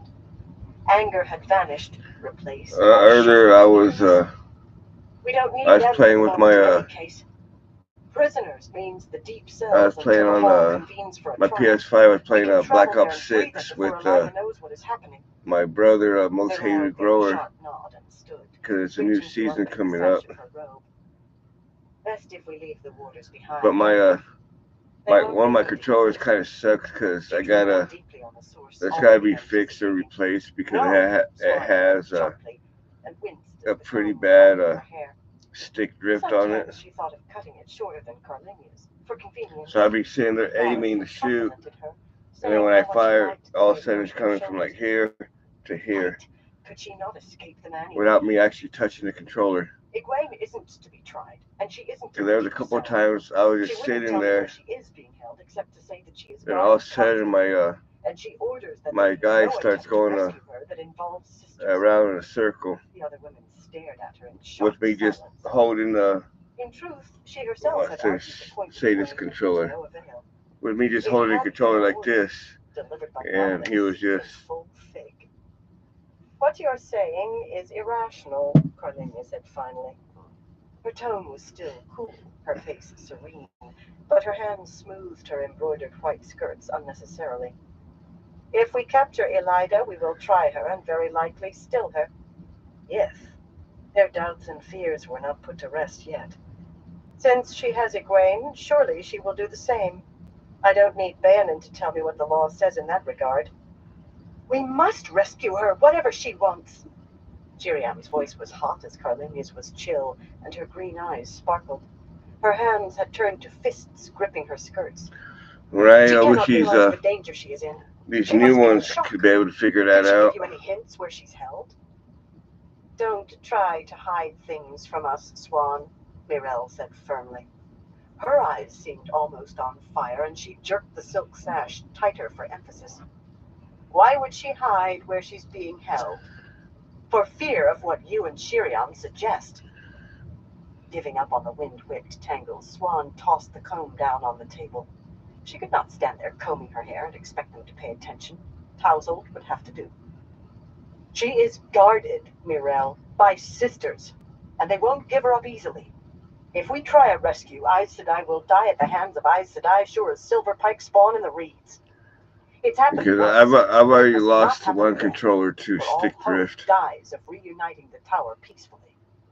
We cannot allow it to happen again. So there is to be no rescue. As to why Elida has decided not to try her, I can't say. Egwene had been vague on that, as if she did not understand either, but she had been definite on the facts, and it was not definitely you figure that peacefully. with the technology they have, they'd be able to She imbued the word with a word. Have that not happen. Was there ever any chance of that from the beginning? Elida has abolished the Blue Aja. What chance of peace is there? Elida cannot simply do away with an Aja, Morvrin murmured, as though that had anything to do with anything. She patted Shiriam's shoulder, but the fire-haired woman sullenly shrugged off her plump hand. There is always a chance, Carlinia said. The harbors are blocked, strengthening our position. The negotiators meet every morning. Trailing off with a troubled look in her eyes, she poured a cup of tea and drank half of it down in one go without adding honey. Blocking the harbors likely would have put an end to the negotiations by itself. Not that they had seemed to be going anywhere. Would Elida let them continue with Egwene in her hands besides? I do not comprehend why Elida would not have Egwene put on trial, Morvrin said. Right. Since conviction would be sure. I remember spending hours on Sega. The fact remains that she is a prisoner. She displayed none of Shiriam or Mirel's heat, and none of Carlinia's coldness. She was simply presenting the facts, with only a slight tightness of her mouth. I remember spending hours playing Sonic. If she is not to be tried, then without any doubt, she is to be broken. She has proven to be a stronger woman than I took her for at first. But no one is strong enough to resist the White Tower when it decides to break her. We must consider the consequences if we don't get her out before it can. Swan shook her head. She isn't even going to be birched, Morvrin. I don't understand why either, but she'd hardly tell us to leave her if she thought they were going to torture. She broke off as the tent flap was pushed open, and Lelaine Akashi stepped in, blue-fringed shawl draped along her arms. Shiriam stood, though she need not have. Lelaine was a sitter, but Shiriam was the keeper. Then again, Lelaine was imposing in blue-slashed velvet, despite her slenderness, dignity made flesh, with an air of authority that seemed greater than ever tonight. Every hair in place, she might have been entering the hall after a sound night's sleep. Smoothly, Swan turned to the table and picked up the pitcher as if in anticipation. That normally would have been her role in this company, to pour tea and speak when her opinion was sought. Perhaps if she remained quiet, Lelaine would be about her business with the others and leave quickly without giving her a second PS1 controllers are definitely good ones. The did give her that much. I definitely remember getting mad at that and chunking that controller before. Lelaine's gaze ran over the other sisters, each of them absolutely smooth-faced now. Am I interrupting? Swan says Egwene is alive, Shiriam said, as though relating the price of Delta perch on the dockhead. And Liana. Egwene spoke to Swan's dreams. She refuses any attempt at a rescue. Mirel gave her a sidelong glance, unreadable, but Swan could have boxed her ears. Likely Lelaine would have been the next she sought out, but to tell her in her own way, not spilled out on the wharf like this? Of late, Shiriam had become as flighty as a novice. Pursing her lips, Lelaine directed a look like twin owls at Swan. Did she now? You really should be wearing your stole, Shiriam. You are the keeper. Will you walk with me, Swan? It's been far too long since we had a conversation alone. One hand, she drew back the door flap, shifting that penetrating run them over and still be able to use them. Shiriam blushed as only a redhead could, brilliantly, and fumbled the narrow blue stole from her belt pouch to lay it across her shoulders. But Mirel and Carlinia met Lelaine's study with level eyes. Morvrin had begun tapping her round chin with a fingertip as though unaware of anyone else. She might well have been. Morvrin was like that. Had Egwene's orders sunk in? Swan had no chance even for a firm look while putting the pitcher down.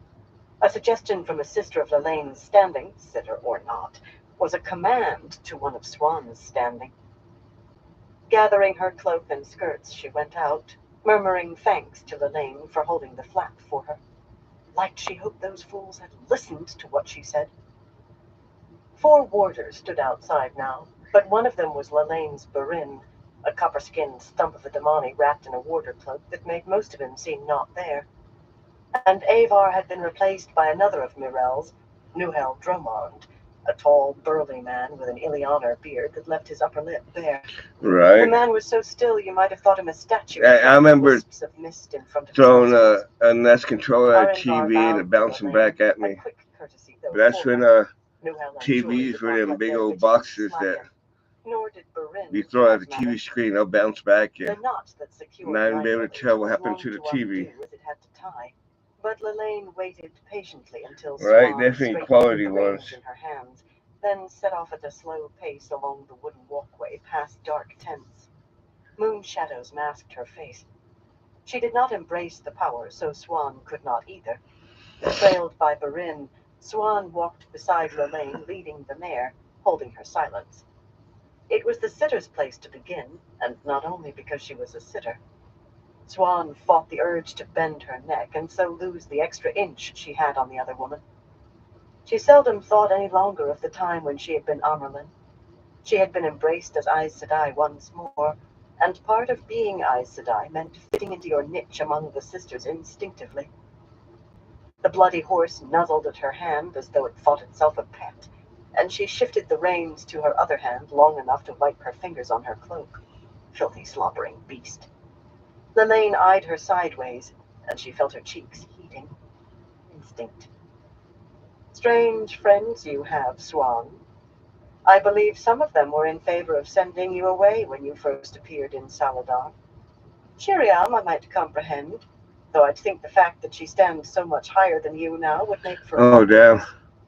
That was the major reason I avoided you myself. To avoid awkwardness. Swan nearly gaped in astonishment. That's a hell of a screen or TV. To be talked about. Very near. A transgression she would I would not want to move that. This woman. Wherever that got put, that's where it's staying. Into her niche, yet she was who she was, but never from Lelaine. I hope you and I can become friends again, Swan, though I can understand if that proves impossible. This meeting tonight confirms what Faelaine told me. Lelaine gave a small laugh and folded her hands at her waist. Oh, don't grimace so, Swan. She didn't betray you, at least not intentionally. She made one slip too many, and I decided to press her, rather hard. Not the way to treat another sister, but then she's really just an accepted until she can be tested and passes. Faelaine will make a fine Aes Sedai. She was very reluctant to surrender everything she gave. Just bits and pieces, really, and a few names. But put together with you in that gathering, it gives me a complete picture, I think. I suppose I can let her free of confinement now. She certainly won't think of spying on me again. You and your friends have been very good, Swan. Be as faithful to me. So that was why Faelaine had seemed to go into hiding. How many bits had she revealed while being pressed hard? Faelaine did not know everything, yet it would be best to assume that Lelaine did. But assume while revealing nothing unless she herself was pressed hard. Swan stopped dead, drawing herself up. Lelaine halted. Oh, damn. Clearly waiting. That's crazy. Moving that big ass thing upstairs on with the dolly with the flat. Some instincts were buried in the bone. Yeah, that'd definitely be a mission. I'm faithful to you as a sitter for my Aja. But Egwene Alvear is the I would hurt myself trying to help move something like that. Lelaine's expression remained unruffled. Could make out. She spoke in your dreams? Tell me what you know of her situation, Swan. Swan glanced over her shoulder at the stocky warder. Don't mind him, the sitter said. I haven't kept a secret from Barin in 20 years. In my dreams, right. Swan agreed. She certainly did not intend to admit that had been only to summon her to Saladar and Teleran Riad. She was not supposed to have that ring in her possession. The Hall would take it away if they learned of it. Calmly, outwardly calmly at least, she related what she had told Mirel and the others, and more. But not everything. Not the certainty of betrayal. That had to have come from the Hall itself. No one else had known of the plan to block the harbor except the women involved, though whoever was accountable could not have known they were betraying Egwene, only helping Elida, which was mystery enough. Why would any among them want to help Elida? There had been talk of Elida's secret adherence from the start, yet she herself had long since dismissed the notion. Most assuredly, every Blue fervently wanted Elida pulled down, but until she knew who was responsible, no sitter, not even a Blue, would learn everything. She's calling a sitting of the hall for tomorrow. No, it would be tonight, nice. Now, when last sounds, she finished. Inside the tower, in the hall of the tower. Lillian laughed so hard that she had to brush a tear from her eye. Oh, that is priceless. The hall to sit right under Elida's nose, as it were. I almost wish I could let her know, just to see her face. Just as abruptly, she turned serious again.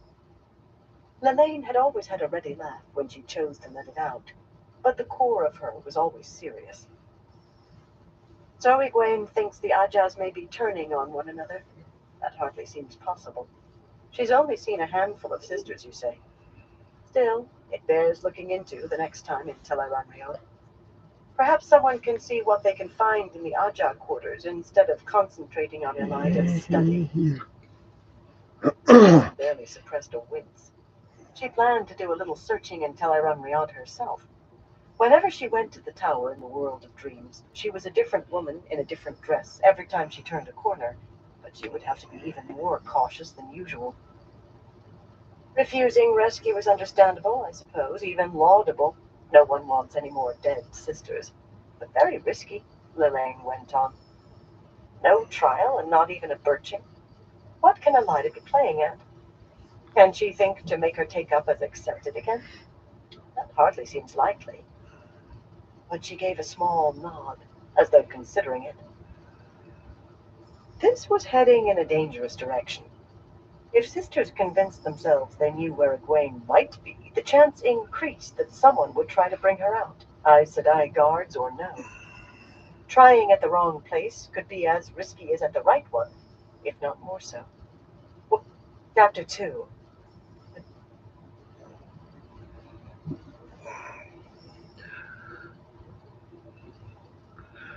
Alright, everyone, I'm gonna call into this live for tonight.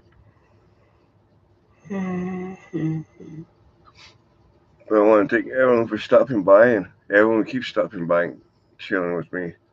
I definitely appreciate all y'all support.